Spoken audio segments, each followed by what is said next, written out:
देश की राजनीति में छात्र नेताओं का खूब जोर रहा है। बिहार की राजनीति में वर्तमान में बिहार के मुख्यमंत्री श्री नीतीश कुमार जी हों, चाहे सुशील कुमार मोदी जी हों, बिहार के छात्र राजनीति से उभर कर वह मुख्यधारा की राजनीति तक आए हैं। ऐसे ही आज हमारे प्रोग्राम पॉडकास्ट विद पीयूष में हमारे आज के अतिथि हैं जवाहरलाल नेहरू विश्वविद्यालय के पूर्व छात्र संघ अध्यक्ष और कांग्रेस पार्टी के बिहार प्रदेश के CLP leader doctor Shakeel Ahmad Khan जी।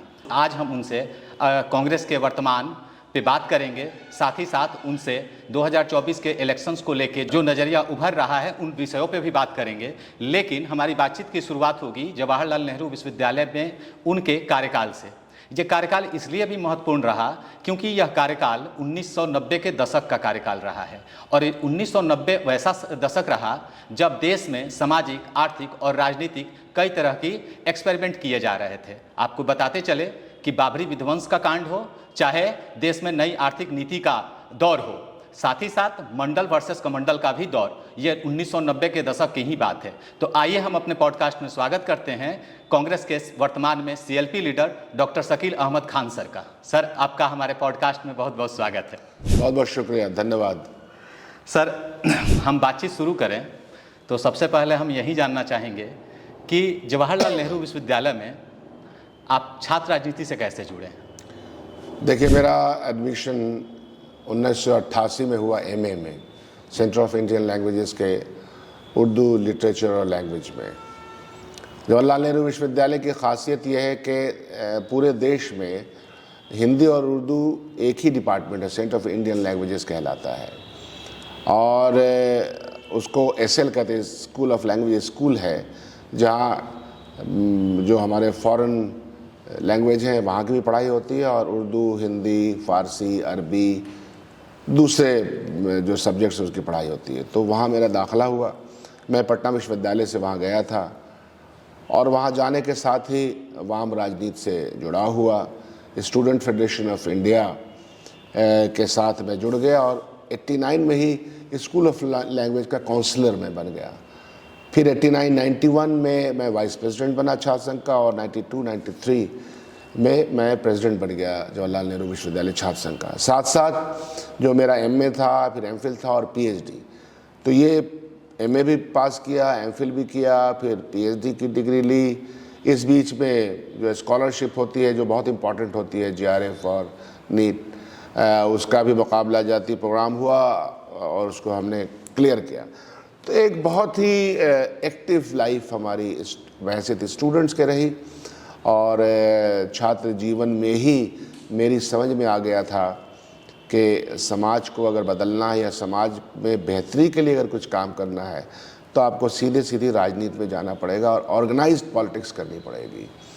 और ऑर्गेनाइज्ड पॉलिटिक्स को मैंने समझा क्योंकि एक ऑनस्लॉट देश के आर्थिक नीति से लेकर के सामाजिक नीति पे और सामाजिक जो हमारी अवधारणा है उसके ऊपर पड़ रहा था।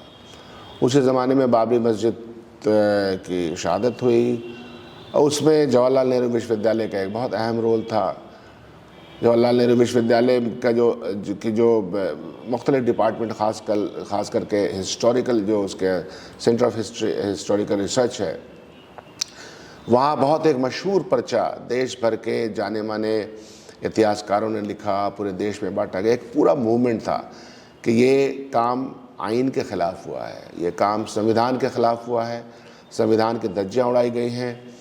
और भारतीय जनता पार्टी ने सुप्रीम कोर्ट में हलफनामा देने के बावजूद, उत्तर प्रदेश की सरकार ने सुप्रीम कोर्ट में हलफनामा देने के बावजूद ऐसा कृत्य किया। और वो सुप्रीम कोर्ट के जो हालिया रिज़ल्ट आए हैं, जो हालिया उनका जो फाइनल रिपोर्ट आई है, फाइनल जजमेंट है, उसमें भी ये कहा गया कि एक बहुत ही जघन अपराध था वो। लेकिन ठीक है, दोनों कम्युनिटी के बीच में आपसी प्रेम रहे, उसके लिए मैं कह रहा हूँ कि चलिए वहाँ पे राम मंदिर बनना चाहिए। तो बाबरी मस्जिद के शहादत को, उसके तोड़ने को एक गलत गैर कानूनी कृत्य करार दिया गया। तो इसलिए मैं ये कह रहा था कि एक उफान था उस ज़माने में और मंडल कमीशन उसी ज़माने में लागू हुआ। देश की जो सरकार थी विश्वनाथ प्रताप सिंह की, उसके साथ भारतीय जनता पार्टी और वाम दल का भी साथ था बाहर से। लेकिन लाल कृष्ण आडवाणी जी रथ लेके निकले और ऐसा लगा कि समाज का माहौल बिगड़ेगा और ये बिगाड़ने का प्रयास किया। फिर बात की कहानी हमारे सामने है। इतने दिन हो गए लेकिन आज भी मुझे स्मरण है उन दिनों का, उन दिनों के मूवमेंट्स का, छात्र राजनीति का। और मंडल कमीशन में भी हम लोगों ने देखा कि एम्पावरमेंट के प्रोसेस को किस तरह से स्टाइफल करने की कोशिश की गई, किस तरह से गला घोटने की कोशिश की गई। मंडल कमीशन में बुनियादी तौर पर उन देश के उन अवाम को जो पिछड़े थे, अति पिछड़े थे, जाति आधार पर जो पिछड़ा है देश में, वो दौलत के आधार पर भी पिछड़ा है। ये सब रिपोर्ट्स आ चुके हैं। हम लोग मंडल कमीशन के सपोर्ट में थे। बहुत सारे ऐसे लोग थे जो वैसे तो बिल्कुल ऐसा लगता था कि वो इंसाफ की बात करते हैं, कुछ लोग उसमें भी मंडल कमीशन के ख़िलाफ़ हो गए। और फिर आप जानते हैं कि मंडल कमीशन के ज़माने में दिल्ली विश्वविद्यालय और जवाहरलाल नेहरू डिफरेंट विश्वविद्यालय में क्या हुआ। उस ज़माने में हमारे छात्र अध्यक्ष थे अमित सेन गुप्ता, बहुत ही मशहूर आदमी, बाद में जर्नलिस्ट हुए, उनके आर्टिकल्स आते हैं और he was like a hero of Jawaharlal Nehru विश्वविद्यालय के छात्र संघ के। लेकिन SFI, ASF, ये एक सॉलिडेरिटी बनी थी, फ्री थिंकर्स, तो स्टूडेंट्स का एक बड़ा सा मजमा के अंदर डिबेट था। और यही खूबसूरती है JNU की कि वहाँ चाहे कोई भी विषय हो, देश का हो, विदेश का हो, दुनिया का हो, कोई भी सब्जेक्ट हो, उसके ऊपर एक बहुत ही आला सतही डिबेट होता है। वो नीचे सतह की कोई बात नहीं होती, बल्कि एक प्रूफ के साथ एक एकेडमिक बहस होती है।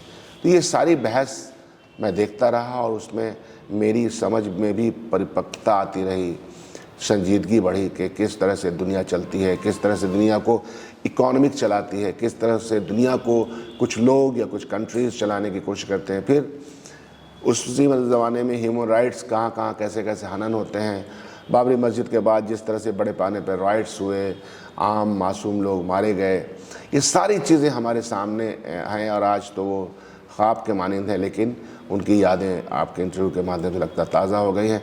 तो गोया के देश एक टर्निंग पॉइंट पे रहा और वो टर्निंग पॉइंट ये रहा कि एम्पावरमेंट के प्रोसेस को कुछ लोगों ने आगे बढ़ाने का प्रयास किया और कुछ लोगों ने उसके गला घोटने का प्रयास किया। उस वक्त भारतीय जनता पार्टी और भारतीय जनता पार्टी से जुड़े हुए लोग, अखिल भारतीय विद्यार्थी परिषद मंडल कमीशन के ख़िलाफ़ थे, उनके जुड़े हुए लोग खिलाफ थे, इसलिए कि उनको लगता था कि इस रिजर्वेशन की पॉलिसी से उनका नुकसान हो जाएगा, जबकि ऐसा है नहीं। समाज का पिछड़ा, अति पिछड़ा वर्ग, दलित वर्ग, इनको अगर रिजर्वेशन का लाभ अगर नहीं मिलेगा या नहीं मिलता, जो रिड्रेसल मैकेनिज़्म है अगर वो नहीं होता, तो आज की स्थिति जो आज के बनी है, राजनीतिक स्थिति या सामाजिक या आर्थिक स्थिति, हालांकि अभी भी काम करना बहुत कुछ बचा हुआ है। इन दिनों राहुल गांधी जी ने सामाजिक न्याय को सही माने में ज़मीन पर उतारने का बेड़ा उठा रखा है, ये बहुत ही खुशाइन बात है।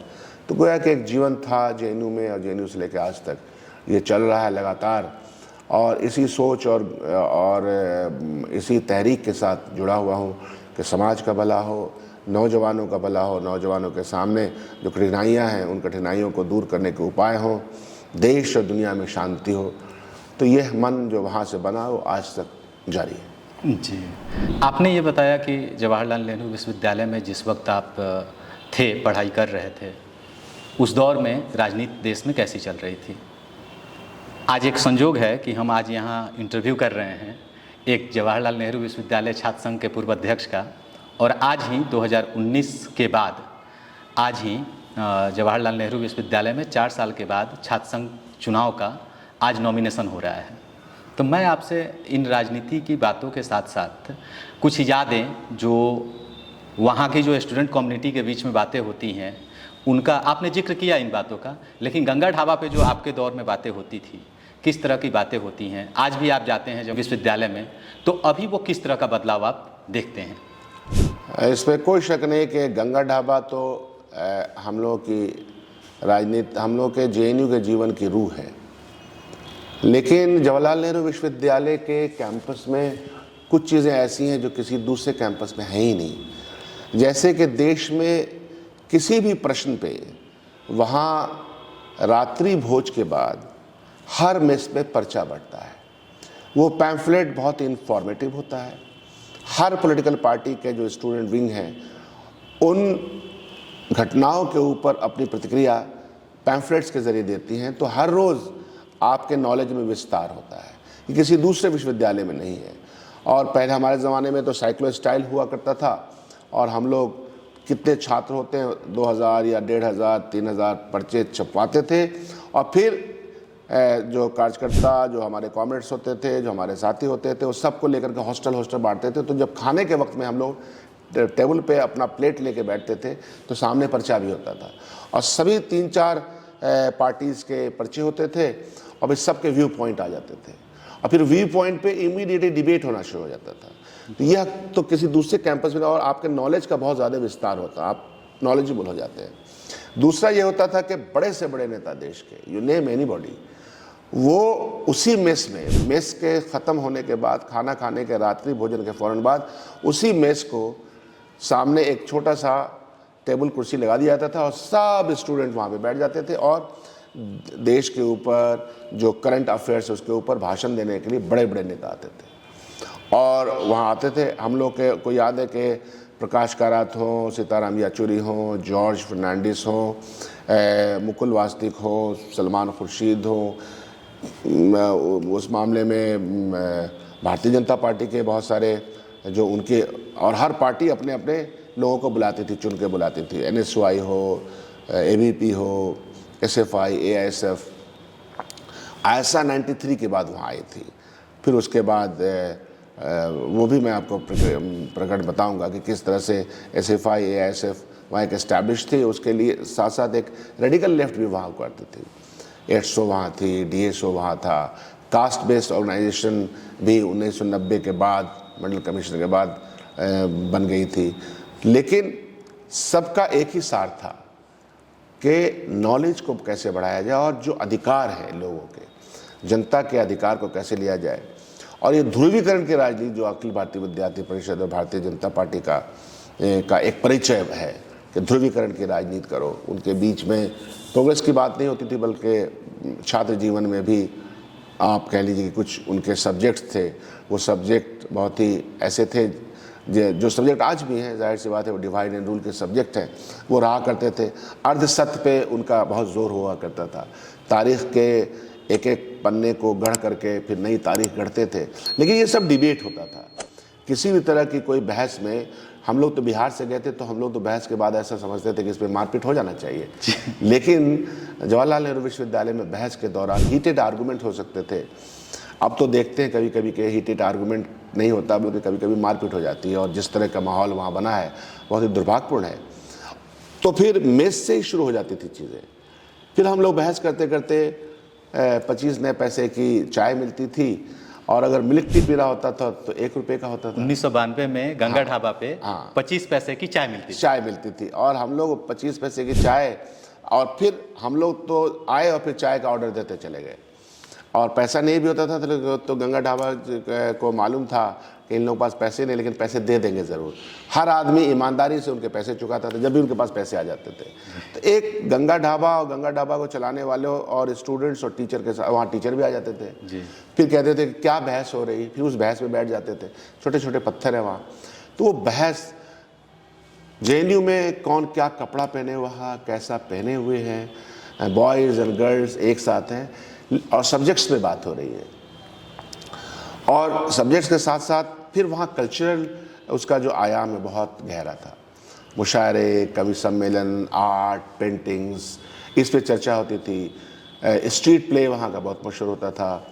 कलेक्टिवली लोग गाना गाते थे। हम लोग का बहुत सारा ग्रुप था। एक जुगनू ग्रुप था बहुत मशहूर, जिसको हम लोगों ने मिलकर चलाया। बागी शाह थे उसमें, अभी उनकी डेथ हो गई, जिन्होंने पान सिंह तोमर बनाई थी, वो भी वहीं के ये थे, चौहान साहब। तो कई ऐसे बड़े नाम, हबीब तनवीर साहब आ जाया करते थे और उनका नाटक ख़त्म होता था और ढाबे पे बैठ के वो भी चाय पीने लगते थे। सीताराम येचुरी जी आए, बहसबाजी हुई, मेस में आए, रात को 11-12 बजे तक बहस चली। अच्छा, वहाँ की बहस में ये बात है कि कोई भी वक्ता वो बोल के नहीं जा सकता ऐसे, वो बोलेगा ज़रूर लेकिन उसको क्वेश्चन आंसर का जवाब देना पड़ेगा। अखिल भारतीय विद्यार्थी परिषद के भी लोग आते थे तो हम लोग टफ क्वेश्चंस पूछा करते थे। तो क्वेश्चन आंसर का जो एक था, तो हर रोज़ आप you are in the process of learning every time every day. ये एक बहुत बड़ी ये थी। अब शायद वो कम हो रही होगी, अगर नहीं हो रही तो बहुत गड़बड़ बात है। जेएनयू कैंपस, तो जेएनयू कैंपस एक कलेक्टिव विजडम देता है आपको, एक सामूहिक सोच देता है। हम लोग कहा करते थे कि जेएनयू का अखिल भारतीय विद्यार्थी परिषद भी बाहर के इससे डिफरेंट है, क्योंकि उस तरह का हम लोग जब लाल सलाम का घोष करते थे, कोई धरने पे बैठा था, जैसे धरना प्रदर्शन बहुत होता था, कोई भी इशू हो और एडमिनिस्ट्रेशन के साथ और जो छात्र संघ है उसके साथ एक तरह का डिमांड्स को लेकर के धरने, प्रदर्शन, पेटिशन, नारेबाजी सब होता था, लेकिन रेस्पेक्ट में कोई कमी नहीं थी।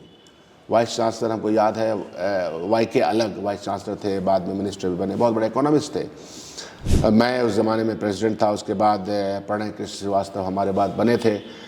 तो हम लोग धरने पे बैठते थे तो वो भी धरने पे आ जाते थे कि चलो मैं भी धरना करता हूँ, तुम मेरे राइट्स का हनन कर रहे हो, और तो हम लोग कहते नहीं, आप हमारे राइट्स का हनन कर रहे हैं, क्योंकि हम लोग वाइस चांसलर लॉन्च के सामने बैठ जाया करते। सो इस तरह की कल्पना कोई किसी और कैंपस में नहीं हो सकता है। यह जो एक चीज़ें थी वो बहुत इंपॉर्टेंट है। हम लोग की यादों में गंगा ढाबा, हम लोग की यादों में जनरल बॉडी मीटिंग, कोई भी फैसला होता था तो जनरल बॉडी मीटिंग में आ जाइए। तो जनरल बॉडी मीटिंग हुई, फिर फैसले, फिर डिबेट हुई उस पर। हमारे यहाँ सब्जेक्ट्स के ऊपर भी डिबेट होते थे, शब्दों पे भी डिबेट हुआ करते थे। पर्चे में रिक्वेस्ट लिखा जाएगा कि अर्ज लिखा जाएगा, इस पे भी बहस होती थी।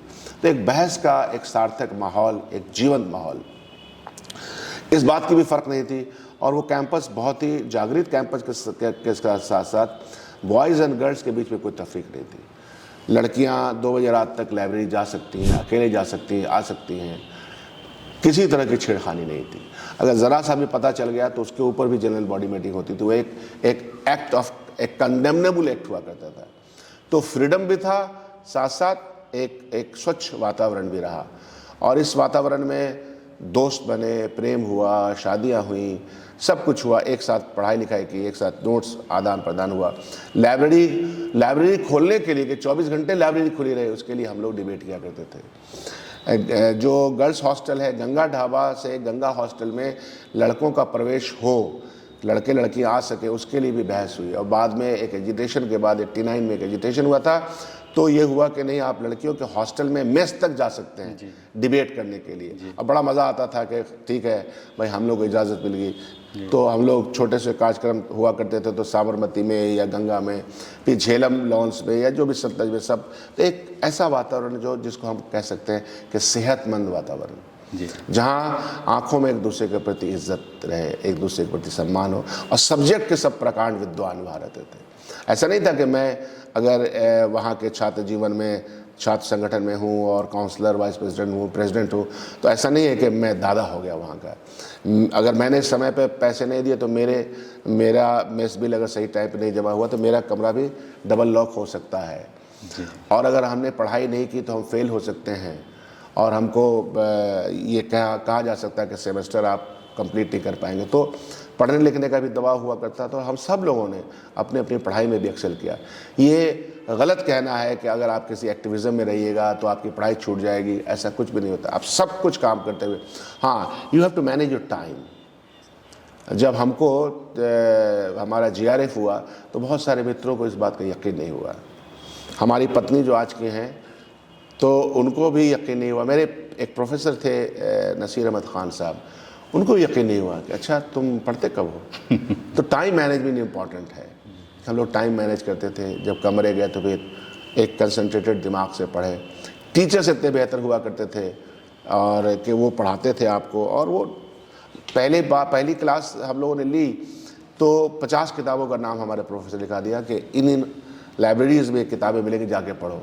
तो यह एक स्वच्छ वातावरण आज भी किसी देश के किसी विश्वविद्यालय में नहीं है, और आज भी उसको मैं मिस करता हूँ। और बहुत सारी घटनाएं हैं। चंद्रशेखर की जो सीवान में हत्या कर दी गई, वो एक बहुत बड़ी घटना हमारे जीवन में हुई, और हम सब लोग बहुत ही मर्माहित हुए, बहुत ही जज्बाती रहा। दूसरे कमरे में आपको चंद्रशेखर की बहुत बड़ी तस्वीर मिल जाएगी, आप शूट उसको कर सकते हैं। तो मैं ये कह रहा था कि एक जीवंत, एक लाइवली कैंपस, जहाँ एकेडमिक भी है, जहाँ स्ट्रगल है, जहाँ दुनिया को बदलने की तमन्नाएं हैं, और बदलते हुए दुनिया के परिवेश को सामना भी हम लोग कर रहे हैं। तो एक जागृत कैंपस है, तो उसकी यादें तो बहुत बहुत सुंदर है। जी। आपने एक जिक्र किया वाइस चांसलर के प्रोटेस्ट में शामिल होने की बात का। मुझे 2 घटनाएं याद आती हैं मेरे समय में। एक घटना ये होती है कि प्रोटेस्ट हो रहा था, वाइस चांसलर साहब स्टूडेंट के प्रोटेस्ट में वहीं जो एड ब्लॉक है उसके नीचे आते हैं और वो बोलते हैं कि यार तुम लोग भूख हड़ताल छोड़ दो, मेरी मम्मी हमको डांटती है कि तुम यहाँ खाना खा रहे हो, तुम्हारे बच्चे वहाँ भूखे हैं। एक ये इंसिडेंट मुझे याद आता है। दूसरा एक और इंसिडेंट आता है, याद आता है, जब एक स्टूडेंट लीडर पे फाइन होता है, वो स्टूडेंट लीडर ये कहता है कि हम फाइन भरेंगे नहीं। 2-3 लोग होते हैं और संजोग से वो प्रेसिडेंट होते हैं जेएनयू के। तो वाइस चांसलर लास्ट दिन, एक दिन पहले बुलाते हैं और बुला के बोलते हैं कि क्यों नहीं फाइन भर रहे हो, एडमिशन तुमको कराना है। तो बोलते पैसा नहीं है, तो वो खुद से चेक काट के दे देते हैं कि जाओ ये पैसा भर दो और एडमिशन ले लो।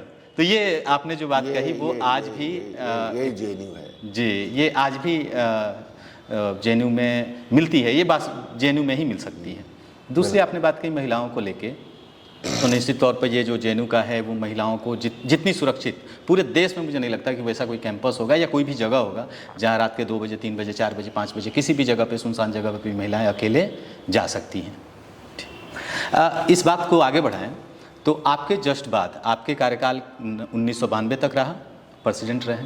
1993 में आयशा वहाँ चंद्रशेखर, बिहार के ही चंद्रशेखर जो हैं वहाँ, चंदू जिन्हें हम लोग प्यार से कहते हैं, वो वहाँ इलेक्शन जीत जाते हैं। तो नहीं, उसमें आपको मैं करेक्ट करूंगा। 93 के अक्टूबर में चुनाव होता है और उसके बाद जो प्रेसिडेंट बनते हैं वो प्रणय कृष्ण श्रीवास्तव हैं जी, जो मेरे साथ चुनाव चंद्रशेखर 93 में ज्वाइंट सेक्रेटरी बनते हैं जी, और 94 और जो पूरा पैनल है जी, जिसमें प्रणय बनते हैं प्रेसिडेंट, चंद्रशेखर ज्वाइंट सेक्रेटरी बनते हैं, एक और वाइस प्रेसिडेंट और जनरल सेक्रेटरी, और उसमें एक AC5 के पैनल के एक राजेश थे, वो बन जाते हैं। हम लोगों पर बाद में इल्ज़ाम लगा कि इन्होंने 3+1 करवाया था, 3 आयशा और एक SF5 का, वो इल्ज़ाम लगा था। बहरहाल उसकी एक लंबी कहानी है जी। लेकिन चंद्रशेखर और प्रणय कृष्ण श्रीवास्तव और आयशा में हमारे गोपाल प्रधान हुआ करते थे। तो ये लोग बहुत ही थ्योरेटिकल, बहुत साउंड थे, एक अलग आवाज़ थी, बिहार से और उत्तर प्रदेश से गए थे और ये जो उत्तर भारत की पूरी एक पॉलिटिकल सोच को लेकर गए थे, एग्रेसिव माहौल था। तो इनका आहिस्ते आहिस्ते वहाँ एक तरह से इनका पदार्पण भी हुआ और अच्छी पॉलिटिक्स की इन्होंने जी। ये 95 तक वो प्रेसिडेंट रहते हैं। हाँ। एक और चीज़ बड़ा मज़ेदार है जेएनयू के इलेक्शंस को लेके कि जेएनयू के इलेक्शन में बिहारियों का अच्छा खासा दबदबा रहा है। हाँ बिल्कुल रहा। आप 1992 में आप प्रेसिडेंट होते हैं, चंद्रशेखर 2 साल रहते हैं 1994-95 के टेन्योर में और फिर 95-96 के टेन्योर में। 2014 में आशुतोष कुमार होते हैं और 2015 में कन्हैया कुमार।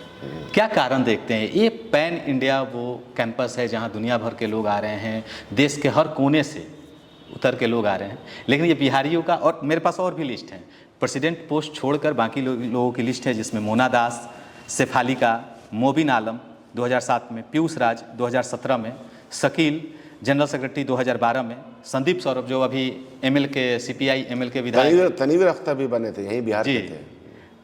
उसके अलावा रोहित SFI से 1999 में प्रेसिडेंट होते हैं। आप पुराने ज़माने में जाइएगा तभी लोग मिलेंगे जी। ये क्या खास कारण है कि बिहार से लोग और यूपी के लोग ज़्यादा? ये कैंपस में बिहार उत्तर प्रदेश के लोग हैं, बड़े पैमाने पर सब कंपटीशन फेस करके जाते हैं। और बिहार उत्तर प्रदेश में अगर आप देखिएगा तो सोशल मूवमेंट बहुत पहले से, बिहार में तो बहुत ज़्यादा है। तो पहले से, जैसे मैं पटना विश्वविद्यालय में था तो कहीं ना कहीं छात्र आंदोलन हो या छात्र के लिए कुछ कार्यक्रम चलता हो उसमें शामिल हुआ करता था। तो पहले से लोग, और यहाँ बिहार में सोशल मूवमेंट, पॉलिटिकल मूवमेंट चलता रहा और लेफ्ट का मूवमेंट तो बहुत मजबूत रहा यहाँ।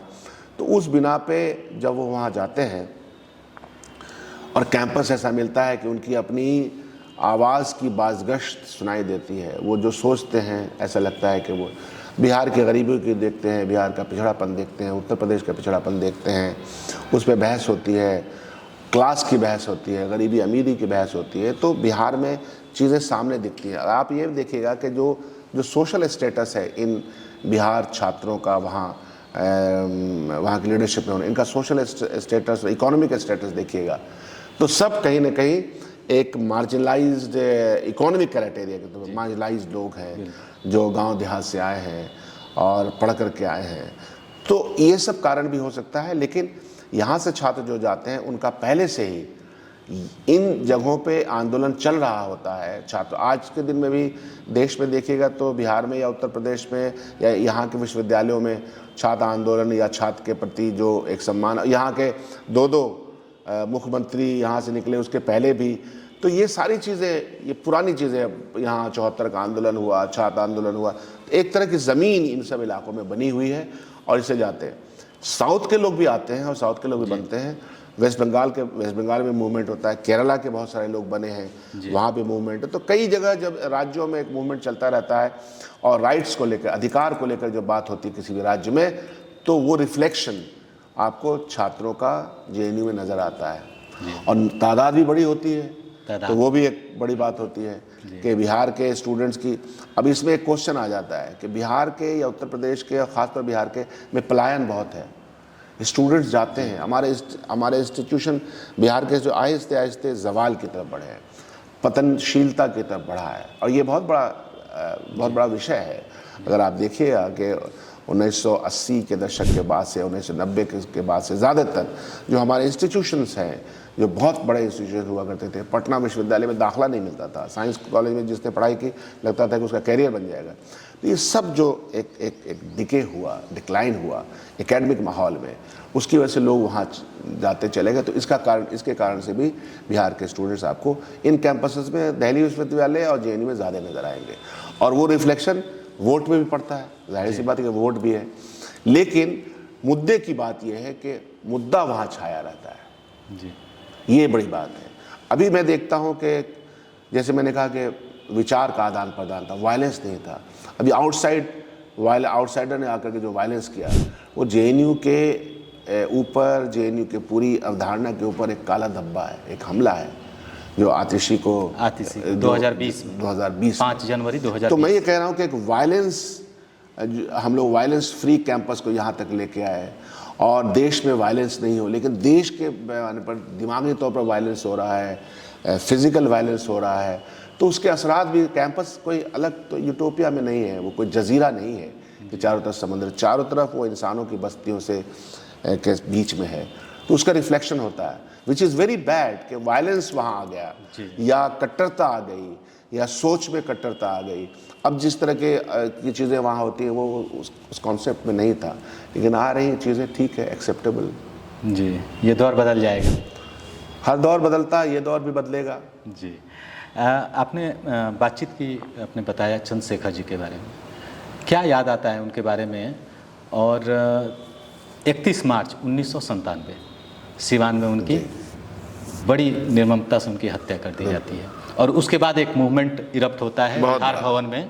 बिहार के सारे स्टूडेंट जब पहुंच जाते हैं, जहां उस दौर के लोग, जो मुख्यमंत्री थे वो थे, और भी लोग थे, और तलवारें भाजी जा रही थी, बंदूकें दिखाई जा रही थी। क्या याद आता है उस मूवमेंट के बारे में? देखिए, चंद्रशेखर हमारे बहुत बेहतरीन दोस्त बने, मेरे परिवार के दोस्त, मेरे या मेरी वाइफ के अच्छे दोस्त थे। और जो हमने बताया ना कि कैंपस इतना जीवंत कैंपस था कि वहाँ एक दूसरे के प्रति सम्मान, एक दूसरे के प्रति, और चंद्रशेखर बहुत अच्छे स्टूडेंट थे। चंद्रशेखर बहुत अच्छी तकरीर करते थे, सोच बहुत अच्छी थी, दुनिया को बदलने की जो ख्वाहिश हो सकती है वो पूरी उनकी आंखों में भरी रहती थी, बातचीत में भी। और बिहारीपन भी था, जैसे भिखारी ठाकुर के ऊपर उनका पीएचडी चल रहा था, और बैकग्राउंड उनका ये था, वो तिलैया सैनिक से आए थे। तो बैकग्राउंड के अंदर उनके अंदर एक, अच्छा, हम लोग के यहाँ कुछ चेहरे ऐसे जो बहुत मशहूर हैं जीवन में, भगत सिंह हम लोग के आइडल होते हैं, चे गुवेरा हमारे आइडल होते हैं, जवाहरलाल नेहरू हमारे आइडल होते हैं। तो ये सब जो नाम हैं जिन्होंने दुनिया को बदलने का सपना देखा है, ये सब नाम होते हैं। और मार्क्सवाद और लेनिनवाद की किताबें और उनको पढ़ना, और फिर चीज़ों को रिफ्लेक्टेड हम लोग देखते रहे, समाज में जो तब्दीली हो रही है, गरीबी अमीरी की बहस, ये सारी बहस, चंद्रशेखर इन सारी बहसों में बहुत ही तीव्रता से इस बात को महसूस करते थे कि दुनिया, कहते थे कि साथी ये दुनिया बदली जा सकती है।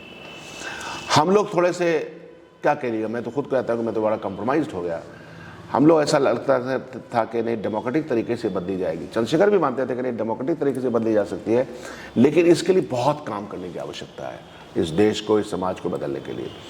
तो एक तरह से वो हार्डकोर थिंकर थे और दुनिया के पैमाने पे ये सोचते थे कि ये जो गरीबी और अमीरी और एक ऐसा वर्ल्ड जो फर्स्ट वर्ल्ड कहलाता है, कि जो बहुत ही इकोनॉमिकली इतना साउंड हो चुका है और जिसकी हेजेमनी है दुनिया में, वो भी बदली जा सकती है। तो इस प्रकार के इंटरनेशनल तरीके से सोचना, देश के बारे में सोचना, बिहार में जिस तरह का एक गवर्नेंस था उसके खिलाफ सोचना, ये सारी चीज़ें उस समय का एक हिस्सा हुआ करता था। चंद्रशेखर दिल्ली आने के पहले हमारे घर 3-4 दिन थे और अधिकांश समय में हम उनको कहा करते थे कि आप चंद्रशेखर मत जाइए बिहार, तुम मत जाओ। तो चंदू बोलते थे नहीं, जाना तो साथ ही आपको भी पड़ेगा, क्योंकि अगर आपको कुछ करना है तो बिहार वो जगह है जहाँ करने के बहुत सारे मौके हैं। कुछ भी करना चाहते, जो भी आपने जेएनयू में सीखा है। और फिर आखिरी दिन था गंगा ढाबा पे ही, तो बोले कि चलते हैं साथी। ये दिल्ली से आने के पहले की आप बात बता रहे हैं? हाँ, दिल्ली से आने के पहले की बात है। तो हम लोग को इस बात का एहसास था कि ऐसा कुछ हो सकता है, अप्रिय घटना हो सकती थी। बिहार का जिस तरह का माहौल लगता था, लेकिन और चीज़ें उसी तरह से थी।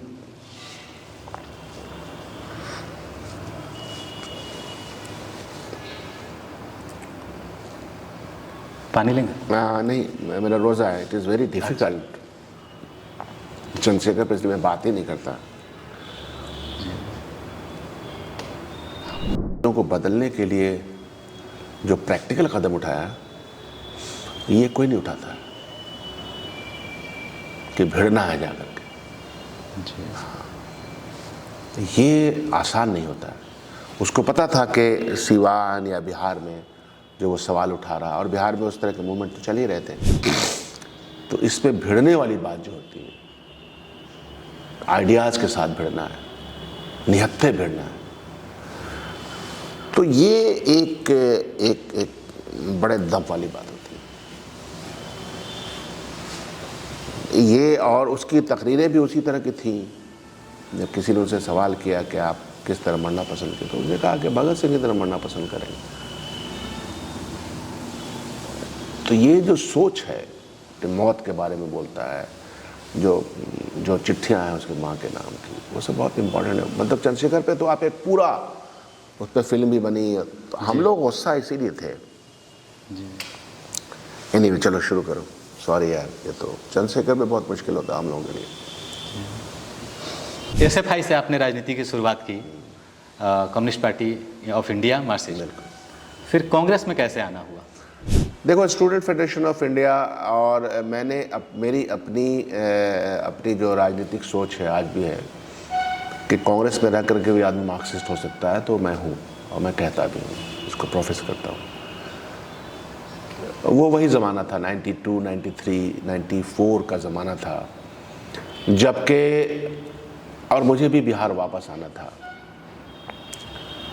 तो हम लोगों को एक कोई आइडियोलॉजिकल प्रॉब्लम नहीं था, कोई थ्योरेटिकल प्रॉब्लम भी नहीं था स्टूडेंट फेडरेशन ऑफ इंडिया में, लेकिन प्रैक्टिकल प्रॉब्लम कुछ थी, कुछ विषयों को लेकर के, और फिर हम एग्जिट हो गए वहाँ से।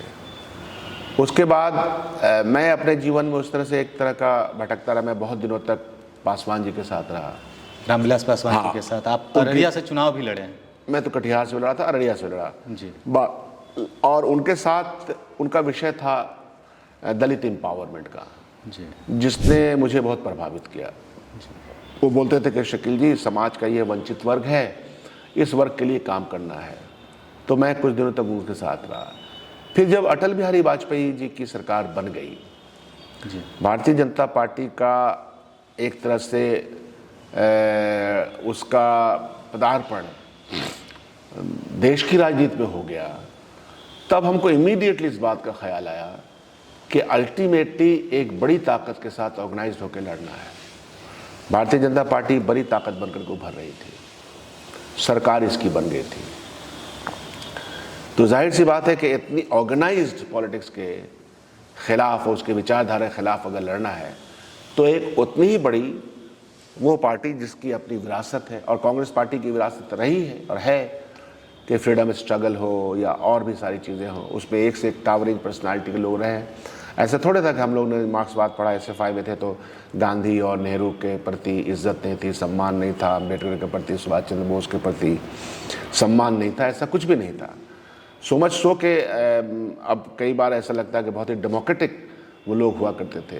वो JNU की घटना है कि इंदिरा जी के सामने सीताराम येचुरी पढ़ रहे हैं। आज को तस्वीर कर सकता है किसी प्रधानमंत्री के सामने एक छात्र संघ का अध्यक्ष अपने डिमांड्स पढ़ रहा हो कि आपको चांसलर नहीं रहना है जी, ये कारण है, और उसको इंदिरा जी सुन रही हो। यह जो डेमोक्रेसी की, डेमोक्रेटिक वैल्यूज़ की एक प्रकाष्ठा है, तो कांग्रेस के अंदर वो वैल्यू है, और आज राहुल गांधी जी उस वैल्यू को लेकर चलते हैं। तो इसलिए उस वक्त लगा कि ना, हम लोगों को एक बड़े पैमाने पे बिहार की राजनीति करनी है, उत्तर भारत की राजनीति करनी है, और पूरे देश के पैमाने पे भारतीय जनता पार्टी का जलवा आ गया है।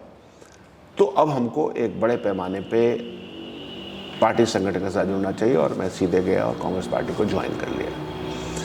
1998 की बात है, 1998 उसमें जुड़ गया मैं, और फिर वो दिन है और आज का दिन है। आप AICC के सेक्रेटरी बनाए जाते हैं?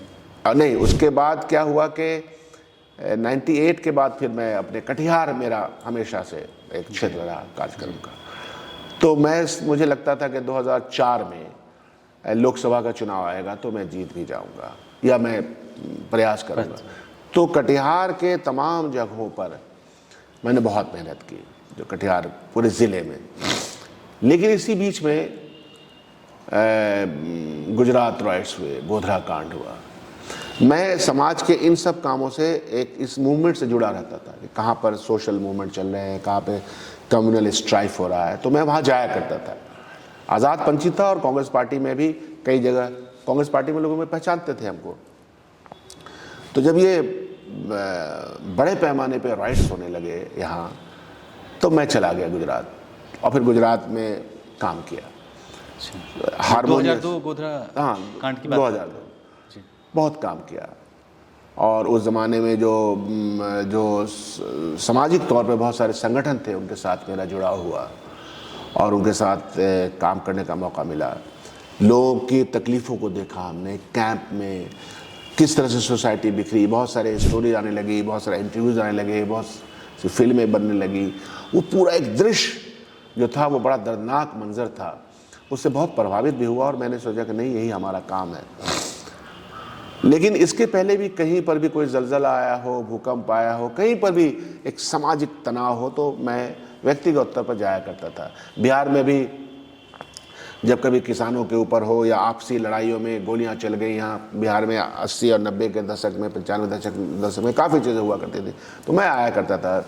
चाहे किसी भी, आप देख लीजिए कि ये जहानाबाद से लेके अरवल, जहानाबाद और गया, इन सब नरसंहारों का दौर चला, तो उस नरसंहारों के दौर में भी आया करता था। तो मेरा एक विचलित मंत्र था। इसीलिए चंद्रशेखर हो, प्रणय हो, CPI-ML हो, IPF हो, लेफ्ट के साथ जुड़ाव आज भी बना होने का कारण यह है कि अंदर तो वो कौतूहल है ही कि साहब कैसे समाज को ठीक किया जा सके। और कांग्रेस पार्टी ने हमको वह जगह दिया कि आप इन विषयों पर ज़रूर बात कीजिए। और कांग्रेस पार्टी में भी लोग कहते थे कि कांग्रेस पार्टी में सब बातें हैं नहीं, जबकि ऐसा कुछ है नहीं। कांग्रेस पार्टी भी इन विषयों पर उतने ही संजीदगी के साथ सोचती है। तो यह दौर आया 2002 में जब हुआ, तो फिर वहाँ एक सद्भावना की सिपाही बनाई गई सुनील दत्त की चेयरमैनशिप में।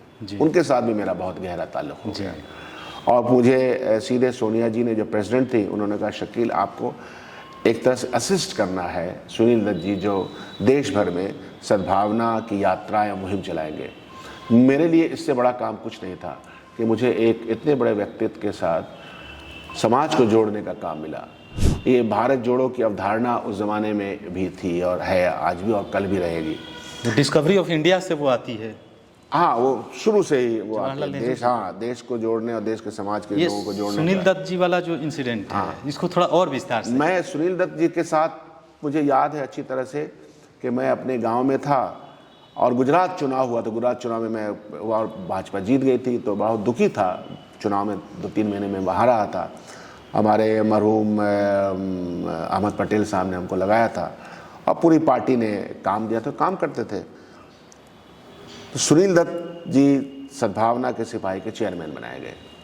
फिर मुझे फ़ोन आया कि आप दिल्ली आ जाइए। मैं दिल्ली आ गया, क्या मामला है?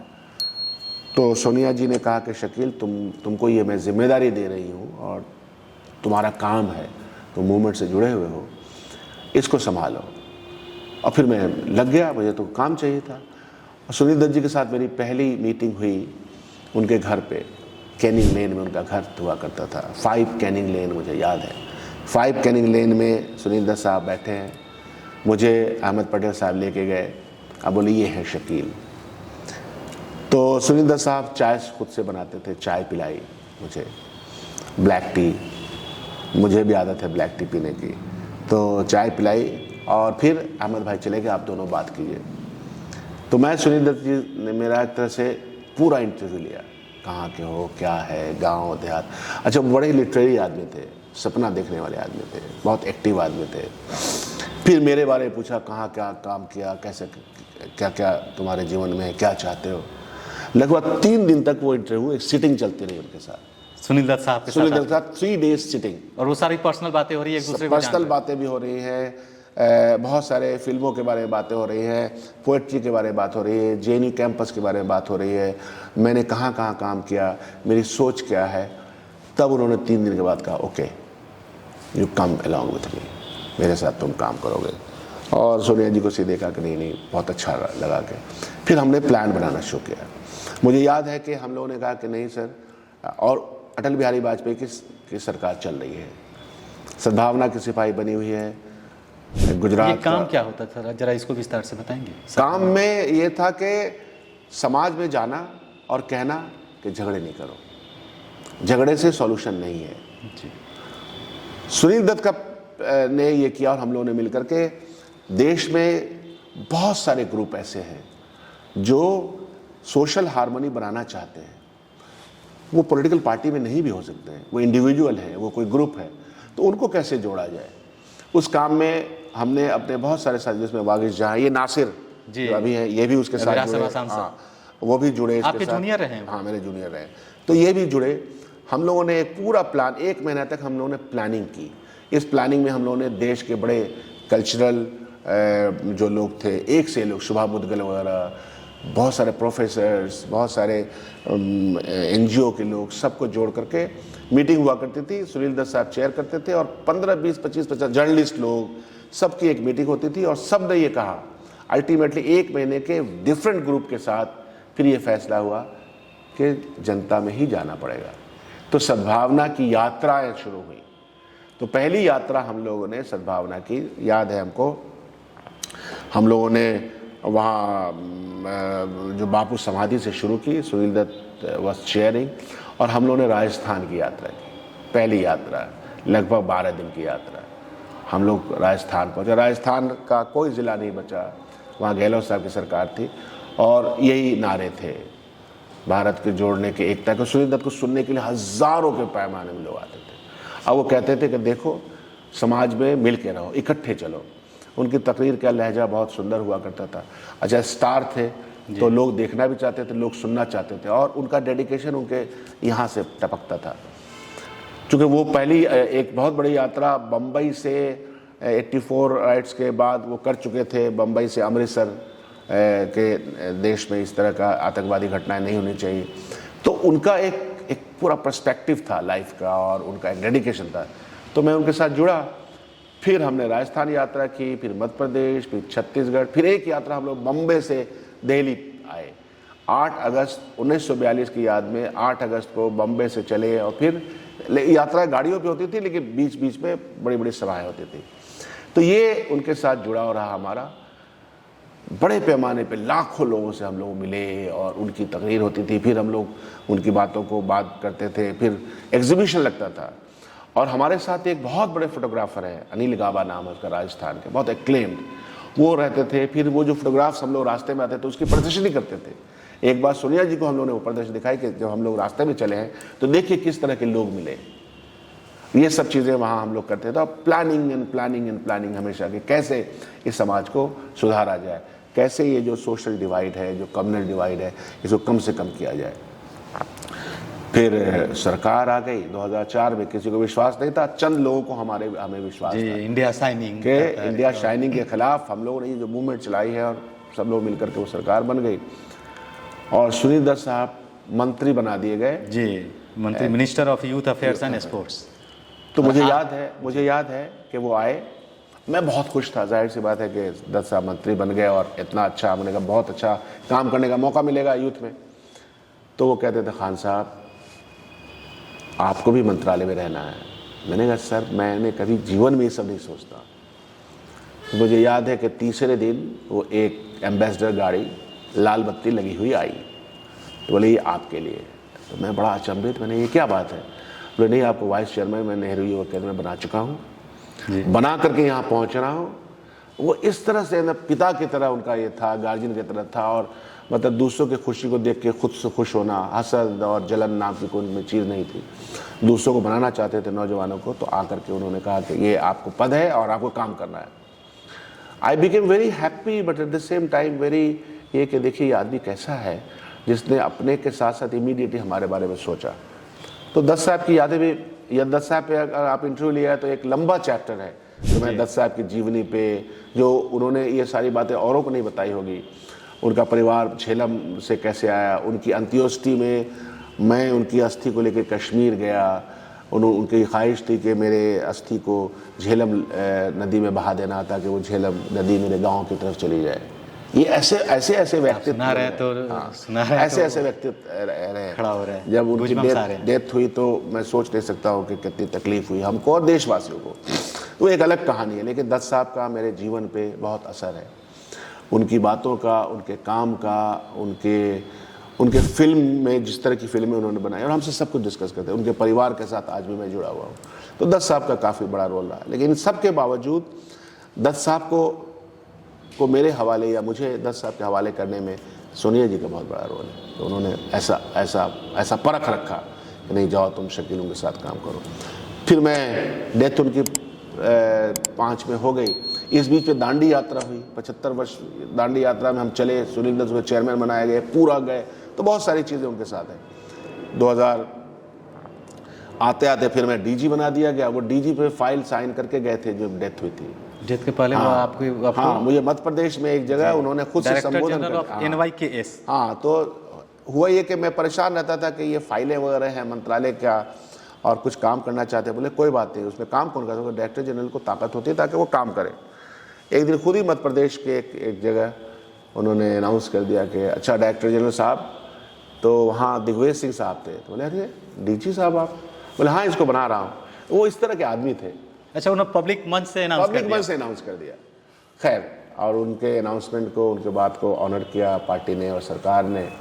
मनमोहन सिंह जी भी हमको बहुत मानते थे, इसलिए कि सद्भावना की सिपाही की जो एडवाइजरी थी, उस एडवाइजरी में मनमोहन सिंह थे, जयराम रमेश थे, सोनिया गांधी तो चेयरपर्सन थी, उसमें सलमान खुर्शीद थे, उसमें बहुत बड़े बड़े नाम थे उसकी एडवाइजरी में, जो सद्भावना की सिपाही जो बनी थी उसकी एडवाइजरी में। तो इस ज़माने में मनमोहन सिंह जी के साथ चूँकि मैं काम करता था तो मेरे रिलेशनशिप सबके साथ बहुत अच्छे बन गए थे। तो खैर वो एक अलग चैप्टर है। तो ये मैं कह रहा था कि दत्त साहब के जीवन में काफ़ी ये रहा। फिर 2009 आते आते डीजीशिप 5 साल की थी। फिर 2009 में मैं चुनाव लड़ा, अररिया से चुनाव लड़ा पार्टी का। जब अलायंस तोड़ करके, इमीडिएटली अलायंस तोड़ना पड़ा, अलायंस टूट गया, सीटें नहीं मिली, जो भी एक कहानी बनी। 2009 में अररिया से चुनाव लड़ा, हार गया। फिर अररिया में काम करने लगा। काम करते करते इस बीच में राहुल गांधी जी प्रेसिडेंट बन चुके थे, उन्होंने मुझे 2013 में all India secretary Congress party का बना दिया। तो ये इतिहास है जो कि है तो घंटों और कई दिन लग जाएंगे इसको बताने में। शॉर्टली कि मेरा पैशन, मेरे काम करने की ललक मुझे यहाँ तक लेके आई। आगे कहाँ तक ले जाएगी आई डोंट नो, ये सफ़र कहाँ तक। अररिया की लोकसभा सीट तक, अररिया की लोकसभा तो अब तो मैं अररिया लोकसभा के बारे में नहीं सोचता, कटिहार के बारे में जाहिर सी बात सोचता। वो मेरा पैशन रहा थ्रू आउट जी, क्योंकि मेरा ज़िला है और अब मैं वहाँ से विधायक बन गया, CLP बन गया। विधायक होकर के मैं बिहार का एक वाहिद MLA हूँ जो अभी हिंदुस्तान भर के MLAs की एक चयन प्रक्रिया हुई थी, जिसमें बहुत बड़ी मीटिंग हुई थी बॉम्बे में। तो 75 विधायक जो चुने गए देश में, तो बिहार से मैं अकेला था काम के मामले में। तो चलिए वो अच्छा लगता है कि आपने काम किया, समाज का काम किया। जो मेरी कॉन्स्टिट्यूंसी है वहाँ 33 चचरी के पुल हुआ करते थे, आज एक भी नहीं है। 2015 के जब आप पहली बार जीत के आते हैं तो 33, 34 बांस के पुल हुआ करते थे, जो आज एक भी नहीं है। तो मुझे लगता है कि मेरा अचीवमेंट है। हॉस्पिटल बड़े नहीं थे, कई हॉस्पिटल, 30 बेडेड हॉस्पिटल और 12 बेडेड हॉस्पिटल, तो वो तो एक अलग चैप्टर के कितना काम किया, वो काम करना ही चाहिए। लेकिन उस पर अवार्ड भी हमको मिला। पैसा ले जाने वाले गवर्नमेंट के स्कीम को ज़मीन पर उतारने के लिए जो प्रयास होता है वो सब हमने किया। लेकिन क्या चीज़ है जो मुझे स्ट्राइक करवाता है, वो एक पैशन है। उस पैशन में मेरा लेफ्ट ओरिएंटेशन भी है। अपने उस पैशन में अपने उन पुराने साथियों को, कॉमरेड्स को कभी नहीं भूलता। उनके दिए गए जो मेरे साथ संबंध गुजरे हैं उनको नहीं, मैं कभी तिरस्कार नहीं करता किसी अपनी पुरानी यादों को। अच्छी यादें हैं। उसी याद में चंद्रशेखर भी है, उसी याद में सुनील दत्त साहब भी है, और यादों की एक लंबी फहरिस्त है, यारों की, दोस्तों की। तो उनके सारे जी रहा हूँ। आपने कटिहार से लोकसभा सीट पे बात की, वहाँ से आप चुनाव भी लड़ चुके हैं। अभी तक कांग्रेस पार्टी ने बिहार में कई सारी लिस्ट जारी हो गई, लेकिन बिहार से अभी तक लिस्ट जारी नहीं हो पाई है। तो पहला तो ये सवाल कि कहाँ दिक्कत हो रही है महागठबंधन में, दूसरा कि क्या हम अभी आने वाले लोकसभा चुनाव के कटिहार प्रत्याशी के साथ बैठे हैं। मेरे यहाँ जब से मैंने कांग्रेस पार्टी ज्वाइन की है तो एक चीज़ का मैं ख्याल हमेशा रखता हूँ कि मेरी जो लीडरशिप है, जिस पर मुझे पूरा विश्वास है, और विश्वास इसलिए है कि मैंने उनके कमिटमेंट को देखा है, सोशल, पॉलिटिकल, सेकुलर कमिटमेंट को मैंने देखा है, इसलिए मेरा विश्वास उन पर बहुत है। मेरे प्रति जो उनका सम्मान है, जो प्यार है और इज़्ज़त है, वो भी मैंने खुद अपने जीवन में देखा, अर्न किया है। हाँ, अर्न भी किया है। और उन्होंने जब भी मुझे काम दिया, मेरी कोशिश हुई है, और उन्होंने मुझे हमेशा काम दिया, इज़्ज़त दी, पद दिया, प्रतिष्ठा दिया। तो मेरी कोई शिकायत नहीं है उनसे, कभी भी शिकायत नहीं है। हाँ, ये ज़रूर है कि मैं चाहता हूँ कि कांग्रेस पार्टी फिर से एक यूपीए बने, और यूपीए टाइप की एक सरकार बने जहाँ अच्छे अच्छे काम हो रहे हैं, एम्पावरमेंट के प्रोसेस को मजबूत किया जाए, राहुल गांधी जो बातें आज कह रहे हैं उसको ज़मीन पर उतारा जाए। तो ये मेरी भी इच्छा होती है। रहा सवाल, और ये दौर गठबंधन का दौर है। 1990 के बाद से अगर आप देखिएगा तो गठबंधन का दौर शुरू हो गया, तो ये गठबंधन का दौर है। और गठबंधन में हमेशा खुशी नहीं मिलती है, कभी कभी गम के आंसू भी आते हैं, वो व्यक्तिगत हो जाते हैं कि लगता है कि ये सीट मुझे चाहिए थी, ये पद मुझे चाहिए थी, ये बात मेरी माननी चाहिए थी। लेकिन ऐसा हमेशा होता नहीं है, क्योंकि डिफरेंट आइडियाज़ के साथ डिफरेंट पार्टीज़ एक साथ मिलते हैं, गठबंधन होता है, अलायंस होता है। अलायंस पार्टनर्स के अपनी छवि भी होती है, अलायंस पार्टनर्स के नेगेटिव पॉजिटिव सब इसमें समाहित होते हैं। तो अलायंस करना कोई आसान काम नहीं, लेकिन अलायंस की ज़रूरत है, तो इसे अलायंस करते हैं। क्योंकि बुनियादी सवाल पे जब कोई फ़र्क नहीं होता है, एक मिनिमम क्राइटेरिया पे होता है। जैसे मिनिमम क्राइटेरिया आज के दिन में भारतीय जनता पार्टी से कांग्रेस पार्टी और ये जो गठबंधन है, इंडिया गठबंधन, इसका एकदम अलग अलग है।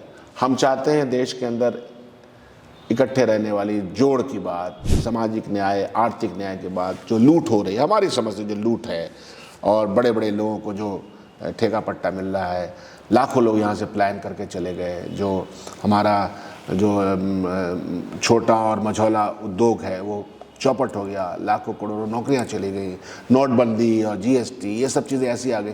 तो ये हमारा एक आधार है कि नहीं, हम इसके खिलाफ हैं या हम इसके ऊपर अपनी बात रखते हैं। दूसरी तरफ जो अलायंस है, जो led by Bharatiya Janata party है, उसका एक अपना ये है। तो जाहिर सी बात है कि मैं ये कह रहा हूँ कि अलायंस में कोई ज़रूरी नहीं कि आपके इच्छा के प्रति ही अनुकूल ही सब काम हो। आपकी इच्छा है और वो काम नहीं भी हो सकता, that should also be accepted. तो मैंने जैसा कहा कि मेरा शीर्ष नेतृत्व जो भी फैसला करता है, मुझे लगता है कि वो अक्लमंदी से, होशमंदी से वो फैसला करता है, and that is acceptable to me. यही धर्म गठबंधन का धर्म भी होता है और व्यक्तियों का भी धर्म होता है। कुछ व्यक्तियों को देखिएगा कि वो उपला जाते हैं कि अरे अब हम कहाँ जाएंगे। मेरे जैसे आदमी के पास जीवन में बहुत काम है, सिर्फ ये नहीं है कि ये नहीं होगा तो मर जाएंगे। तो इसलिए ये नहीं कि एमएलए और एमपी नहीं बनेंगे। तो मैं हमेशा कहता हूँ कि शोहरत, दौलत, इज्जत, तीनों चीज़ें राजनीति के अलावा भी आ सकती हैं और वो आती हैं। आपका असल मकसद क्या है जीने का, मकसद हयात क्या है आपका? मकसद हयात की तरफ अगर आप बढ़ रहे हैं और अपना कुछ कर रहे हैं तो वो बड़ी बात होती है। इसलिए इसकी मुझे चिंता नहीं है कि अलायंस में मुझे मिलेगा, किसको मिलेगा। जिसके साथ भी मिलेगा, अलायंस मजबूत हो, उसकी जो बातें हैं वो जनता तक में जाएं और हम अलायंस को जिता करके लाएं। आज के दिन में यही ख्वाहिश है हमारी। महागठबंधन की पिछले चुनाव में मात्र एक सीट आई किशनगंज की। मोहम्मद जावेद साहब जो हैं वहाँ से कांग्रेस पार्टी के प्रत्याशी थे और वो जीत दर्ज की। AIMIM वो पार्टी पिछले विधानसभा चुनाव 2020 के विधानसभा चुनाव से वहाँ लगातार काम कर रही है और वो दावा कर रही है विधानसभा के चुनाव में उनको एक अच्छी 5 विधायक वो जीत कर आते हैं। और इस बार अभी 2 दिन पहले उनके प्रदेश अध्यक्ष हैं अख्तरुल ईमान, उन्होंने ये घोषणा कर दी कि हम 11 सीटों पर चुनाव लड़ेंगे। तो मैं आपसे ये जानना चाहूँगा एज ए कांग्रेस के लीडर के तौर पे और महागठबंधन के लीडर के तौर पे, ये कितना बड़ा आपको लगता है कि चैलेंज है महागठबंधन के लिए?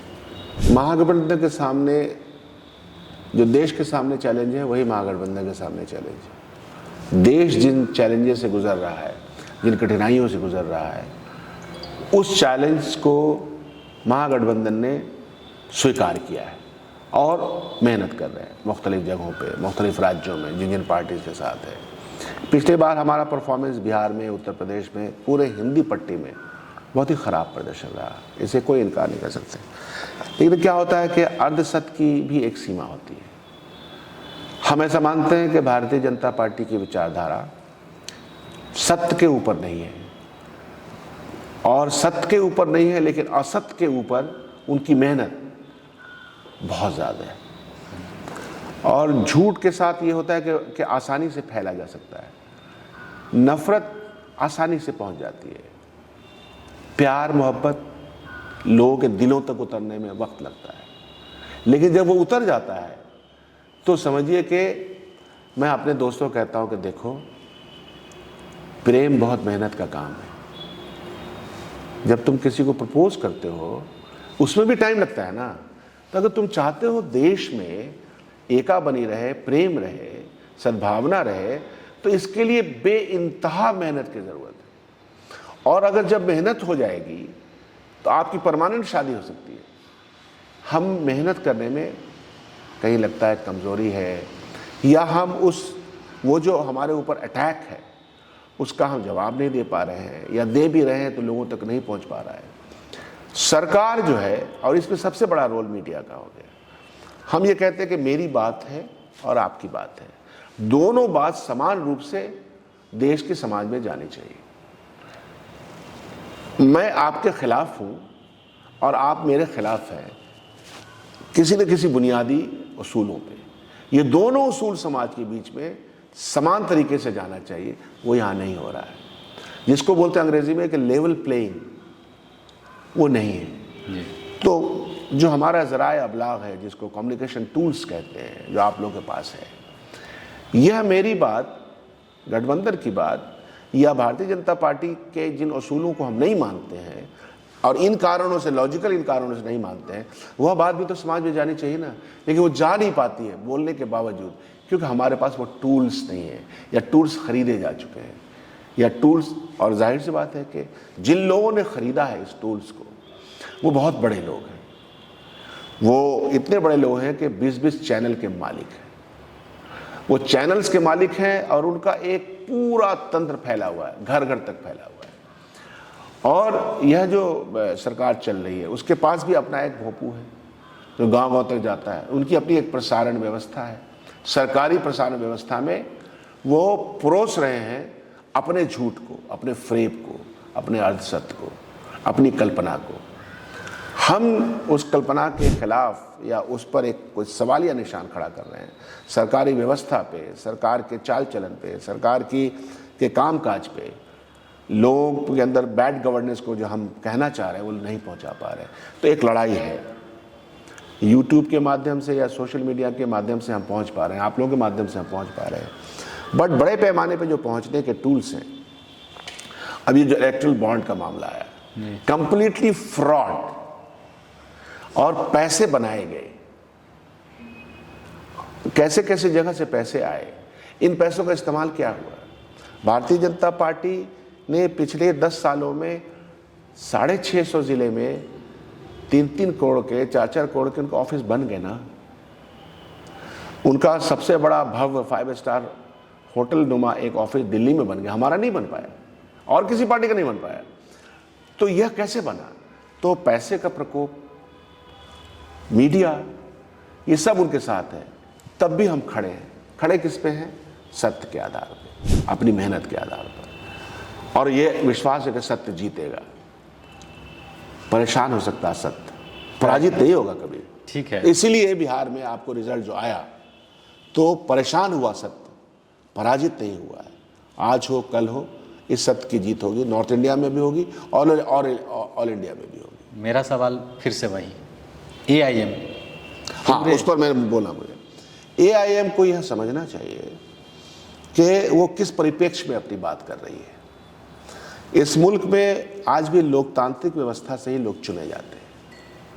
जमहूरियत के निज़ाम में अफराद तौले नहीं जाते, गिने जाते। ये वो तर्ज हुकूमत है जहां अफराद तौले नहीं जाते, गिने जाते हैं।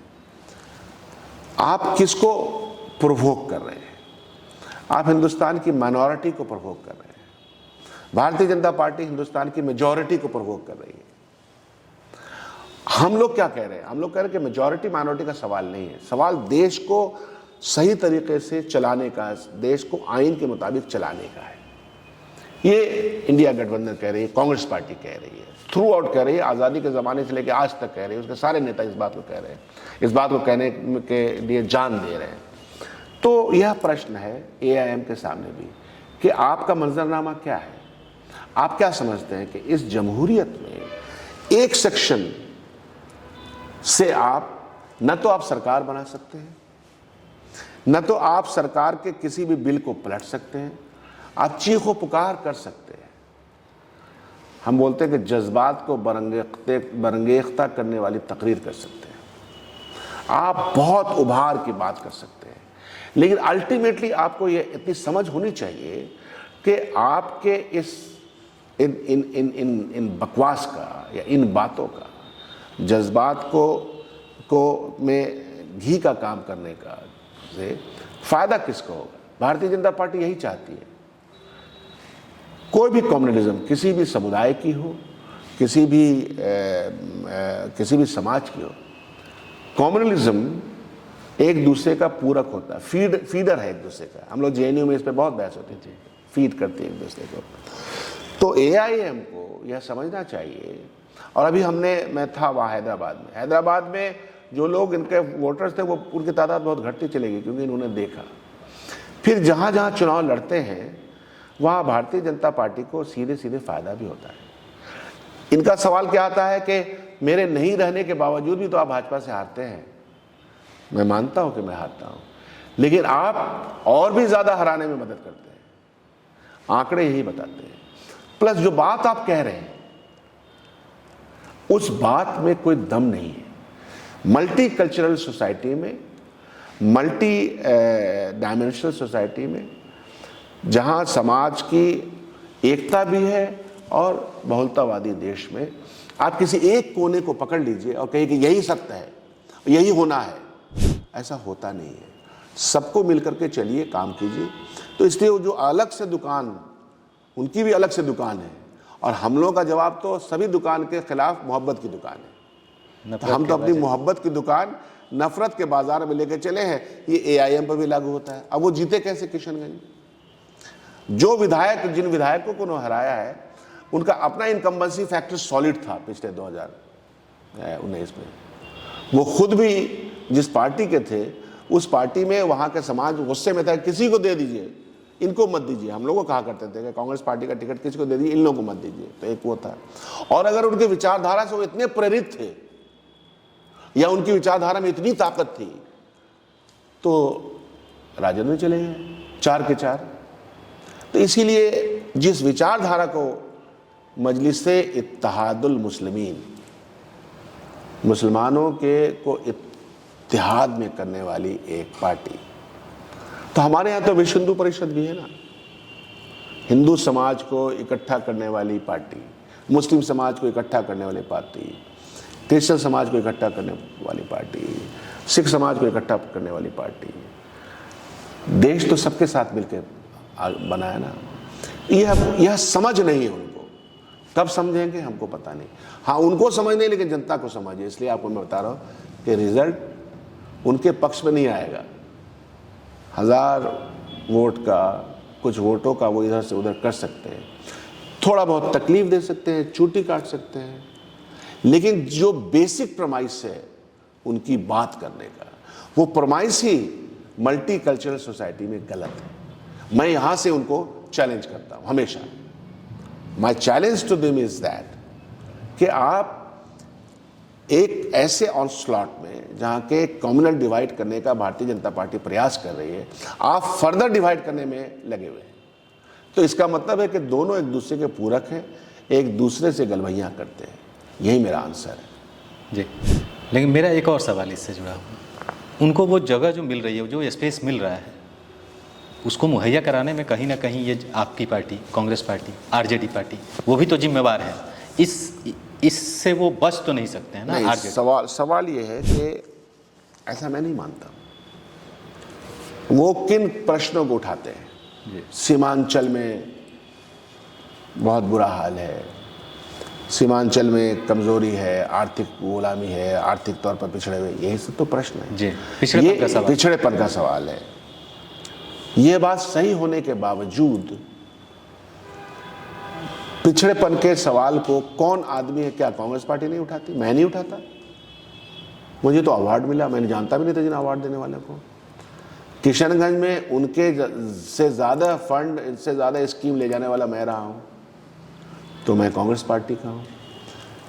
पिछड़ेपन के सवाल को लेकर के क्या उस इलाके के जो कांग्रेस और राजद के एमएलए वो नहीं उठाते? पिछड़ापन जो है कंटेक्स्ट में है। कोसी, महानंदा, गंगा, 3 नदियों से घिरा वो 4 जिला है, और उसकी बसावट और बनावट, ज्योग्राफिकल कंडीशन भी ऐसी। हाँ, इसमें कोई शक नहीं कि गवर्नेंस में भी आती है तकलीफ, लेकिन ये नहीं कि वो पिछड़ापन और हम आएंगे तो दूर कर देंगे। ऐसा होता तो मैं हैदराबाद होके आया हूँ।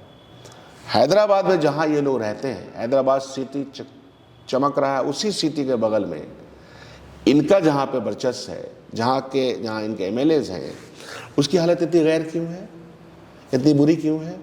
वहाँ का जो एक डेवलप्ड सिटी है, जो वहाँ का जिसको कहिए कि आईटी हब है, आईटी हब में जो मुस्लिम इलाका है उसकी हालत इतनी ख़राब क्यों है? कैसे बनाई गई? तो आप में गवर्नेंस करने का कोई लूर है नहीं। आप में भी आप इन्वोक कर रहे हैं, आप जज्बाती सिर्फ नारे लगा रहे हैं। नारे से तो काम चलेगा नहीं। अगर ऐसा होता, और क्या यह मुमकिन है कि मिस्टर एमआईएम के लोग किशनगंज को स्वर्ग बना देंगे? नहीं हो सकता, क्योंकि आप जिस परिप्रेक्ष्य में, आपके बजट का आकार क्या है, आपका ज्योग्राफिकल कंडीशन क्या है, उसमें क्या दूसरे लोग काम नहीं कर रहे हैं? क्या हम लोग विधानसभा में क्वेश्चन नहीं उठाते? तो ये दिल को बहलाने को गालिब ये ख्याल अच्छा है, और उसमें जज्बात चूंकि शामिल हैं, जबान दराजी है। आप मुझे कहिए, मैं ऐसे नारे लगा सकता हूं जो लोगों को विचलित कर दें। भारतीय जनता पार्टी तो लगाती ही है, तो दूसरा नारा ये भी लगाएंगे तो होगा क्या? होगा यही कि सरफुटौल होगा। हम लोग नहीं चाहते। शांति के दूत, शांति के प्रिय, सद्भावना के सिपाही हैं हम लोग। हम उसको ही लेके जाना चाहते हैं। तकलीफ हो सकती है, उसमें मेहनत हो सकती है। जी।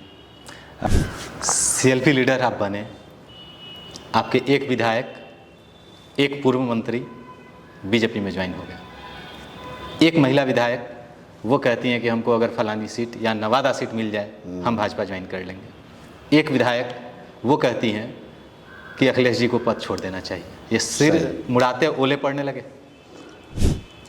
मैंने इसको डिफरेंट तरीके से सोचा। मैंने आपको अपने इंटरव्यू पहले कहा कि बहुत सारे प्रकोप हैं, बहुत सारे अटैक डिफरेंट तरीके से हैं, और बहुत सारे लोग दिल में बदबू लिए घूमते रहते हैं। उद्गार नहीं होता है, कभी कभी उद्गार हो जाता है। इंसान की जो फितरी जबल्लत है, जो उसकी कुछ फितरत है, उसको कुछ चीज़ें अट्रैक्ट करती हैं, लेकिन कंटेन कर लेता है। कुछ लोग ये चीज़ें मुझे अच्छी लग रही है लेकिन मेरे असूल कहते हैं कि ये चीज़ मुझे नहीं लेना चाहिए। तो उसी तरह घूस तंत्र है कि घूस तंत्र में बहुत पैसा है, बहुत कुछ हो सकता है। तो कुछ लोगों को ये चीज़ें लगती है कि हो जाता तो बड़ा अच्छा था, लेकिन कुछ लोग कहते हैं कि नहीं होगा तो लेकिन मेरे असूलों का गला घोंट दिया जाएगा। तो जिन लोगों को असूलों पे चलना नहीं आता है या जो लोग इन सब लालच को सब्र से इसको नहीं देख सकते हैं, वो लोग ऐसा करते हैं। आज इसीलिए विक्रम जा रहे हैं हम लोग, 10,000 लोगों की भीड़ है, धिक्कार रैली है कि आप हमारे सिंबल पे लड़ते हैं, हमारे रिसोर्सेज का इस्तेमाल करते हैं। लेकिन दुनिया में हमेशा ये हुआ है कि जो सरकार होती है, सरकार के साथ रहने में या उसके साथ थोड़ी मोहब्बत बनी रहे या थोड़ा उसकी निगाह करम हम पे रहे, ऐसा मन करता है। ये थ्रू आउट हुआ। रजवाड़े के ज़माने में अगर ऐसा नहीं होता, सिराजुद्दौला नहीं हारते, इस देश में जयचंद नहीं होते। तो ये सब होता रहा है सरकारों में। तो उनकी भी लड़ियाँ हैं, सजी रहती हैं। तो ये लोग भी उसी लड़ी के लोग हैं जो इसी फहरिस्त में आते हैं। उससे होगा कुछ नहीं। जनता अल्टीमेटली ये समझती है कि मुद्दा क्या है, आइडियाज़ क्या है, विचार क्या है। मैं आज के दिन में कांग्रेस पार्टी हूँ। कांग्रेस पार्टी छोड़, बहुत सारे लोग कहते हैं कांग्रेस पार्टी है तो मैं हूँ। ऐसा नहीं है। कांग्रेस पार्टी है तो आप हैं, या जो भी पार्टी में आप रहते तब आप हैं।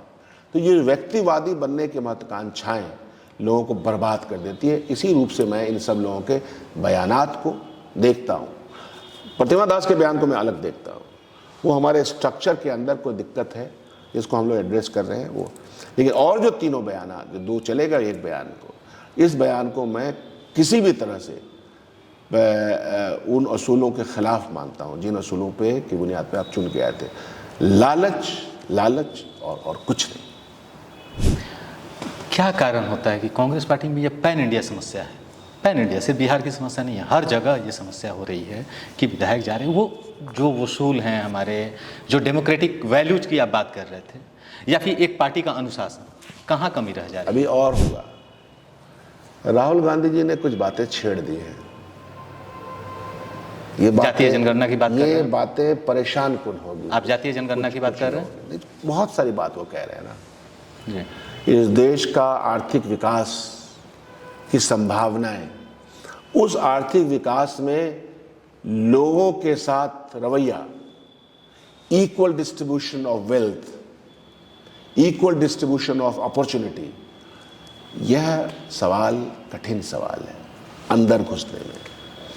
क्योंकि दौलतमंद तबका तो नहीं चाहेगा ना कि दौलत बढ़ जाए। वो चाहते हैं ना कि वो है ना कि भगत सिंह सबको पसंद है लेकिन अपने घर में नहीं हो। कुर्बानी का जज्बा आसान नहीं होता। इसीलिए तो हम चंद्रशेखर को याद करते हैं कि उसने सोचा और उस लड़ाई में जिसमें कि तकलीफ है उसमें चला गया।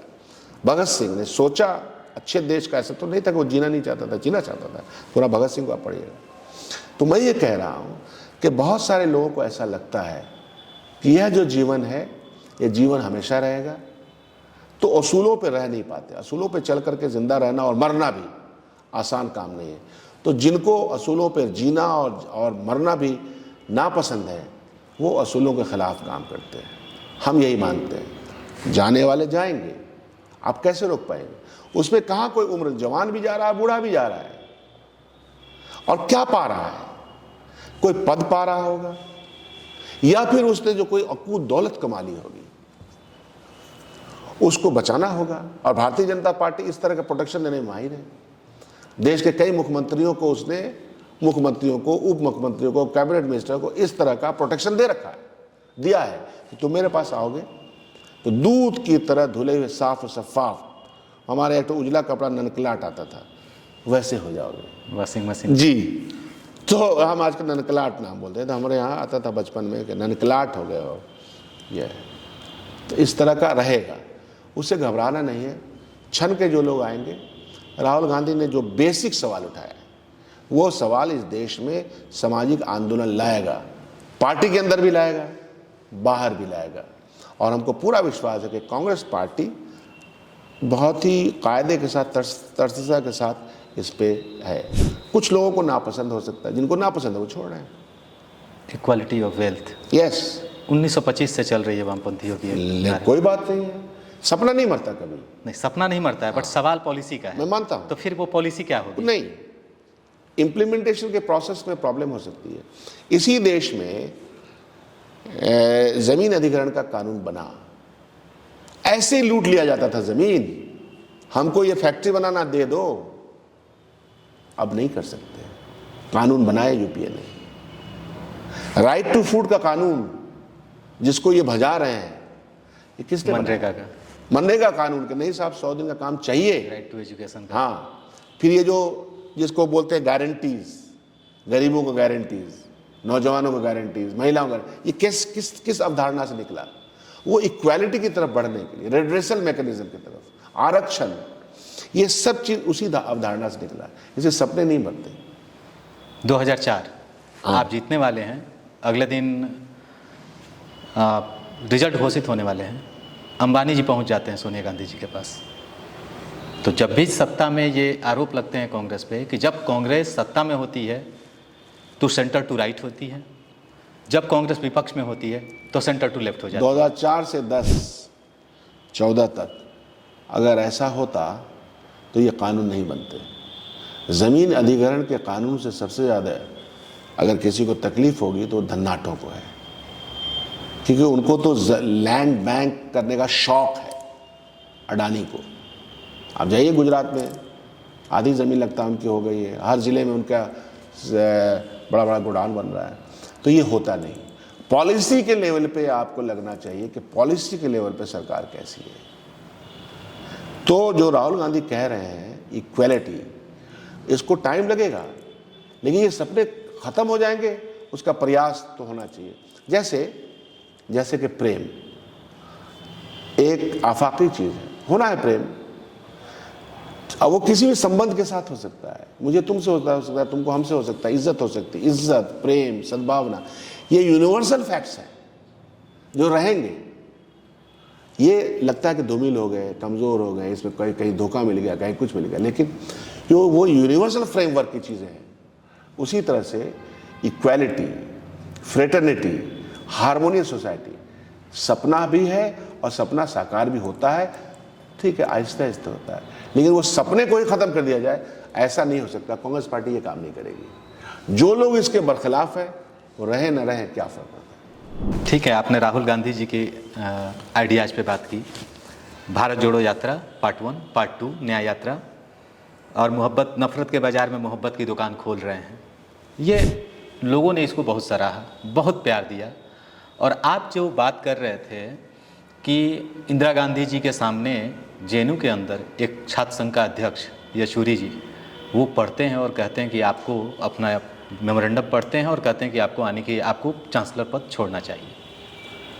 क्या यही कारण तो नहीं है कि 14 में मोदी जी के आने के बाद से जो नैरेटिव बातें शुरू हो गई, मैं उन टर्मिनोलॉजी पे नहीं जाऊंगा, बट आज तक प्रकाश करात ने उस पर बातें की, कहा कि हिटलर शाही, वो बात उन्होंने कही। मैं उस टर्म को रिफ्रेन करता हूं, बट मैं ये कहना चाहता हूं, क्या वही वैल्यूज़ तो नहीं है जो मोदी जी को आज भी रोकते हैं कि इंडिया एक डेमोक्रेटिक कंट्री है और इसके लोगों के अंदर, इसके जमहूरियत के अंदर इतनी क्षमता है कि चाहे कोई भी आ जाए वो पूरी तरह से इस देश पे तानाशाह। आप जो कह रहे हैं इस बात में बहुत दम है।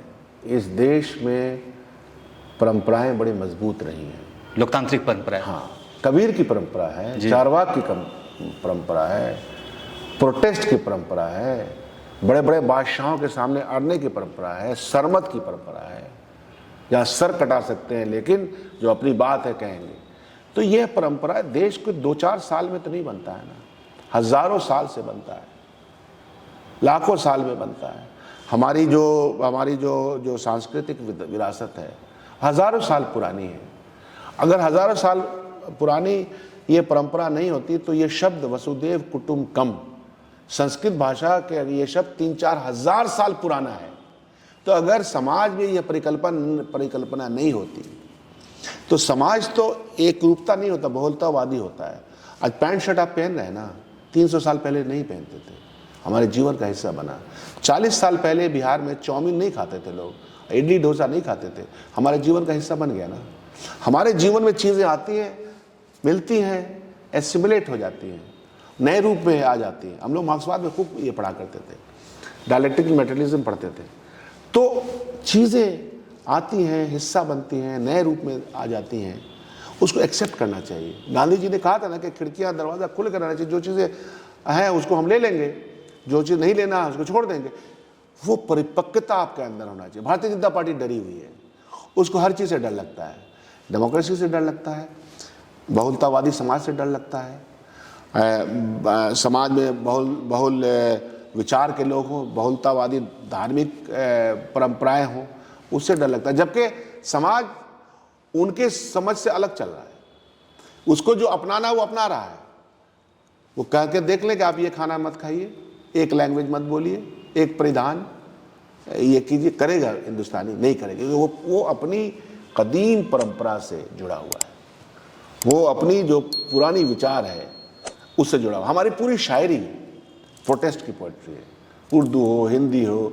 जहाँ बिहार में नागार्जुन जवाहरलाल नेहरू के सामने कविता पढ़ रहे हैं और एकदम खिलाफ में पढ़ रहे हैं, किसकी है और जवाहरलाल नेहरू उसको सुन रहे हैं, मुस्कुरा रहे हैं। किसकी है जनवरी, किसका अगस्त है? सोचो। तो यह परंपरा हेल्दी परंपरा है।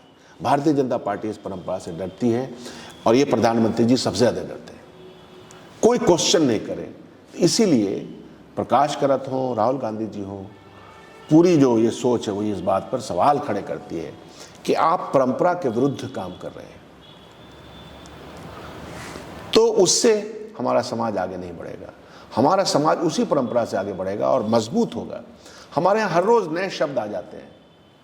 हम जो आपसे भाषा का इस्तेमाल कर रहे हैं, आज से 500 साल पहले ये भाषा नहीं होगी प्रचलित, आज है। आप गुजरात में चले जाइए तो बोलते हैं कि दाहिने बाएं को बोलते हैं धब्बे बाजू, थल्ले बाजू। बाजू इज़ ए फारसी लफ्ज़। वहाँ किसी को रेस्पेक्ट करना है तो बोलते हैं मुरब्बी।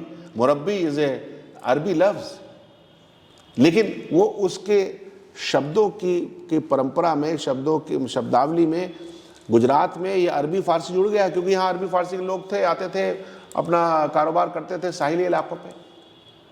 तो बहुत सारे भाषाओं में, पहनावे में, ओढ़ावे में, अब अफ़गानिस्तान हो या अरब की महिलाएं या अरब के पुरुष का बिहेवियर हिंदुस्तान के पुरुषों से तो डिफरेंट होगा ना। हमारी परंपराएं अलग होंगी। हमारे यहाँ अरब में क्या मंगनी छेका होता है? यहाँ होता है। मुसलमानों में निकाह के पहले मंगनी हो रहा है, छेका हो रहा है। सो परंपराएं हैं और वो आपका हिस्सा बनती हैं। धर्म एक रूप है उसका, लेकिन धर्म के साथ जो परंपराओं के रूप है वो मुख्तलिफ हैं, जो हम एक दूसरे का आदर करते हैं। इसीलिए मैंने ये कहा कि जो मोहब्बत की दुकान का जो की परिभाषा है वो बहुत बड़ी परिभाषा है। सद्भावना एक बड़ी परिभाषा है और इसीलिए ये कारगर होगा। टाइम लग सकता है। कन्हैया कुमार लोकसभा चुनाव में कांग्रेस के प्रत्याशी होंगे। आप स्क्रीनिंग कमेटी के सदस्य हैं, क्या जानकारी है आपको? मैंने आपको कहा कि स्क्रीनिंग कमेटी का मैं एक मेंबर हूँ। पूरे देश के बड़े नेता उसमें होते हैं। कल बिहार में प्रदेश इकाई की बैठक है। कन्हैया कुमार वक्ता हैं और समझदार आदमी है, नौजवान है, हमारी परंपरा से निकले हैं, तो जाहिर सी बात है कि उनके प्रति मेरा सम्मान और प्रेम। आपने कन्हैया कुमार के साथ, आप दोनों ने पूरे बिहार में सीए के खिलाफ और एनआरसी के खिलाफ मुहिम चलाया, आंदोलन किए और अभी ये नोटिफाई कर दिया गया है भारत सरकार के द्वारा। अमित शाह ने कहा है कि हम सीए वापस नहीं लेंगे। कैसे देखते हैं आप इसको? इस गुब्बारे में जो हवा था ना वो निकाल दिया गया है और पूरे बिहार में लाखों लोगों के साथ इंटरेक्शन हुआ, हमारा और कन्हैया का, और सिर्फ हमारा और उसका नहीं, 100 से ज़्यादा सामाजिक संगठनों ने मिल करके उस कार्यक्रम को चलाया था। उस कार्यक्रम का कोई एक रूह रवा नहीं था। उस कार्यक्रम को चलाने वाले, डिज़ाइन करने वाले पूरी उस पीछे लोग थे बैकअप में। तो वो जनगण यात्रा हम सब की यात्रा थी और जाहिर सी बात है कि उसमें हर आदमी का एक रोल डिफाइंड था, कन्हैया का भी रोल डिफाइंड था और उसने उस रोल को पूरे मुस्तैदी से निभाया। और जो बातें उभर के आई उसी की वजह से 25 फरवरी मुझे याद है कि विधानसभा में इसी सरकार ने, जो भाजपा के साथ थी उस वक्त, ने कहा था कि जिस रूप में वो वहाँ पास हुआ या बिहार में नहीं होगा, और एक अलग से यहाँ रेजोल्यूशन पास किया था। वो उसी की गर्माहट थी, वो जो हमारा आंदोलन था। अब ये निकल चुका है। मैं अभी देख रहा था आसाम में, मतलब राज्य आफ्टर राज्य इसके खिलाफ खुद आंदोलन करेंगे। मैं ये जानता हूँ कि आज के दिन में CAA लाना एक शगुफा इसलिए है कि इनके जो जो मुद्दे ये ला रहे हैं पिछले 2-3 सालों में चुनाव जीतने के लिए, काम नहीं कर रहा है। पोलराइजेशन में ये कामयाब नहीं हो पा रहे हैं। डिवाइड करने में वही जज्बात उभर के सड़क पे आ जाए, इनको मजा है। ये आवाज़ें चारों तरफ से आने लगे हैं। मुस्लिम समाज सड़क पे आ जाए, तिरस्कृत करने लगे, तो इनको मजा आएगा। फिर वो फोटो यहाँ से वहाँ जाएगी, बुर्कापोश औरतों की जाएगी, नौजवानों की जाएगी, टोपी वाले की जाएगी, दाढ़ी वाले की जाएगी। ये तो इस पर काम करते हैं ना। ये सब जा नहीं रही इमेज। प्रशांत किशोर बोल रहे हैं कि मैं CAA के खिलाफ इसलिए हूँ कि ये स्पिरिट ऑफ कॉन्स्टिट्यूशन के खिलाफ है। तो सेनर वॉइस उस जमाने में भी था, आज भी है। सड़क पे भारतीय जनता पार्टी देखना चाहती है और हम लोगों ने कहा है कि हम जाएंगे नहीं। तो जो गुब्बारा में जो इन्होंने भरा था हवा, वो हवा निकल रहा है, इसलिए कुछ नहीं होने वाला है। ये हम लोगों ने जो इसका तर्क दिया था कि किस तरह से लागू, अगर ये कानून बन भी जाए तो किस तरह से ये खुद ही नहीं कर पाएंगे। आसाम में ये फेल हुए, तो इसलिए कुछ होगा नहीं, मुंह के खाएंगे। परेशान है कि कोई ऐसा जज्बाती आया जाए और ये बताया जाए। सबके पीछे उनकी वही मंशा है, पोलराइजेशन, पोलराइजेशन, पोलराइजेशन। 2024 का चुनाव भारतीय लोकतंत्र के हिसाब से, लिहाज से कितना, उसके सामने कैसी चुनौतियां हैं? खासकर कांग्रेस और राहुल गांधी जी आरोप लगा रहे हैं कि संविधान को बदलने की कोशिश की जाए। चुनौतियां हैं और चुनौतियों का सामना करने के लिए हम तैयार हैं, क्योंकि मैंने कहा कि मैं थोड़ा मजबूत इरादे का शहजादा मालिक हूँ। मैं अपनी परंपराओं पे बहुत विश्वास करता हूँ। हमारा जो कल्चरल हेरिटेज है प्रोटेस्ट का, इस देश के अंदर की जो ताकत है, ज़मीन के अंदर की जो ताकत है, अपने इस भारतीय परंपरा की जो ताकत है, वो ताकत इन जैसे जो लोग हैं, बिहार के कहा छुट भैया जो जो जो आइडियोलॉजी है भारतीय जनता पार्टी की, विखंडता की, उसका मुकाबला करेंगे हमारी परंपराएं। फौरी तौर पर 2024 में ये बात सही है कि हमको ये सजग रहना चाहिए कि साहब ये क्या क्या करेंगे। बहुत कुछ कर चुके हैं, बहुत सारे इंस्टीट्यूशन का इस्तेमाल कर चुके हैं। अब आप देखिए कि कितना हंसी और मजाक का रूप ले लिया हमारे एजेंसियों ने। सही माने में भी अगर किसी को रेड करेंगे, सही चोर को भी पकड़ने के लिए जाएंगे, तो लोग कहेगा देखिए सता रहा है। आप देखिए किसी एजेंसी का इस्तेमाल, डर ही खत्म कर दिया कि कब कहाँ किसके ऊपर चले जाएंगे। तो इसीलिए चैलेंज है, चुनौतियां हैं, लेकिन यही अंतिम जंग नहीं है, अंतिम संघर्ष नहीं है, और ये आएंगे नहीं, ऐसा हमारा विश्वास है आंकड़ों की बुनियाद पर। क्योंकि ये हाईएस्ट पिच पे जा चुके हैं, अपने हाईएस्ट लेवल पे प्राप्ति के मामले में, सीट प्राप्ति वाले हाईएस्ट पे जा चुके हैं। अब नीचे ही आएगा, जवाल ही होगा। जो भी उरूज पे जाता है वो जवाल होता है। सीटों में भी इनका जवाल अच्छी तरह होगा। हमको डर भय इस तरह की चीज़ों का नहीं है, चैलेंज है, मुकाबला किया जाएगा। आपने अभी ईडी की बात की। 2013 में सुप्रीम कोर्ट का एक स्टेटमेंट है, सीबीआई जो है सीबीआई तोता है और इसके मालिक जो है इसको चाहते हैं, सरकार की ओर इशारा था। तो ये जो कल्चर है ये तो यूपीए के समय से ही दी जा रही है। जैसे आप सही कह रहे हैं, लेकिन आपको कुछ उदाहरण से चीज़ों के बारे में समझ में आएगा कि गवर्नमेंट और गवर्नेंस क्या चीज़ होती है। कभी कभी हम लोग को लगता है यूपीए के ज़माने में मतलब जिस घोटाले का जिक्र सिर्फ सपने में था उसकी बुनियाद पर मंत्री लोग बदल दिए जाते थे और बाद को जितने भी जजमेंट आए उनका कोई रोल नहीं था।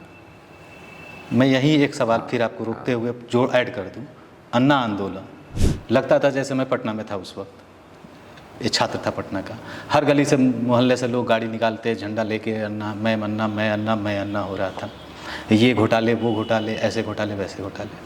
कल जो है इलेक्टोरल बॉन्ड का इशू आ गया।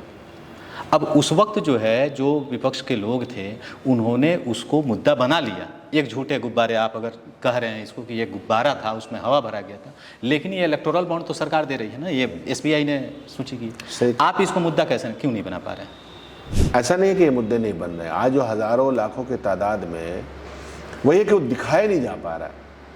हज़ारों लोग उसके खिलाफ सड़क पर हैं, लाखों लोग सड़क पे हैं, लेकिन उस सरकार में क्या था कि हमने मीडिया पे प्रतिबंध नहीं लगाया था, अंकुश नहीं लगाया था, इस वजह से उसके पैसे एडवर्टीजमेंट नहीं रोके थे कि आप हमको नहीं दिखाइएगा, किसी और को दिखा नहीं सकते हमारे अलावा, तो वो चीज़ें नज़र आती थी।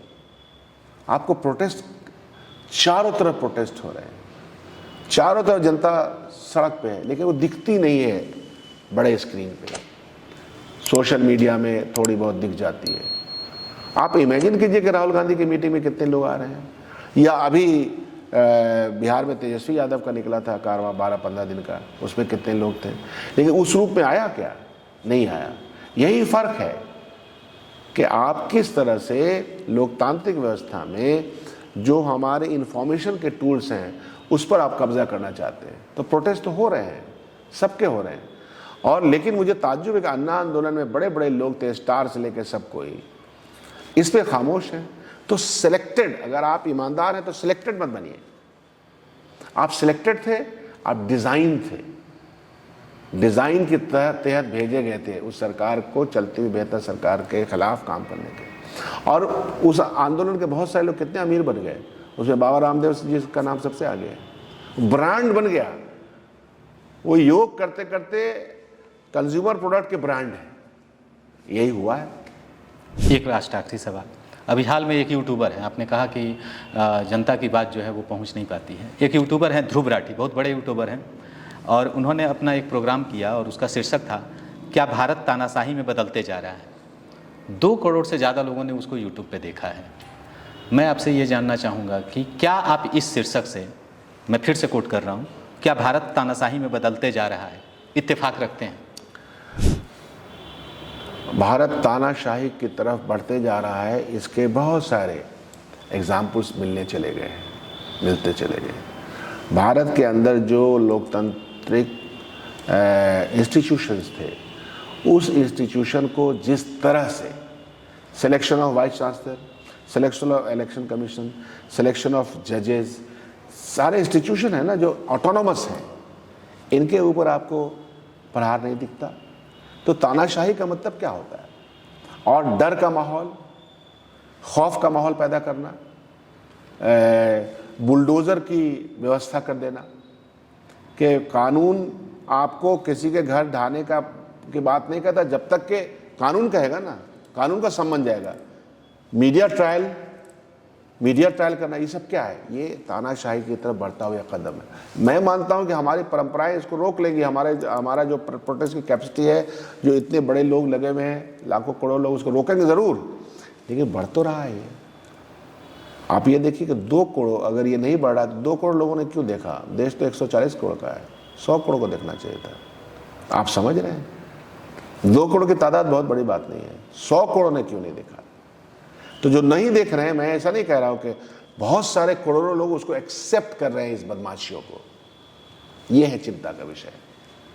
वो भाषा के बैरियर भी हो सकते हैं, इस कारण से भी acceptance of such kind of governance, वो भी बड़ी खतरनाक होता है। चुप्पी जो होती है बड़ी खतरनाक होती है, कि आपके सामने सब कुछ हो रहा है, आप देख रहे हैं, एक घर में लुकाए हुए हैं कि ना हम नहीं, सामने पता है कि कूड़ा करकट डाला जा रहा है, सामने आग लगी हुई है, घर जल रहा है, आप पानी देने को तैयार नहीं है। तो इसलिए देश का बौद्धिक वर्ग, देश का आम मानस, आम समाज बड़े पैमाने पे काम भी कर रहा है और बहुत सारे लोग खामोश हैं। तो चुप्पी तोड़ने का वक्त है। डरो मत और चुप्पी तोड़ो। जी, डरो मत और चुप्पी तोड़ो। इसी के साथ हम इस पॉडकास्ट को समाप्त करते हैं। आप हमारे पॉडकास्ट में उपस्थित हुए, अपना कीमती समय दिया, आपका बहुत बहुत धन्यवाद। Thank you. और अगर आपको हमारा वीडियो पसंद आया हो तो हमारे चैनल को सब्सक्राइब, लाइक, कमेंट, शेयर करना ना भूलें और बेल आइकन दबाना भी ना भूलें। हमारे चैनल को फेसबुक, एक्स और इंस्टाग्राम पर भी जरूर फॉलो कर लें और अपना फुल सपोर्ट दें।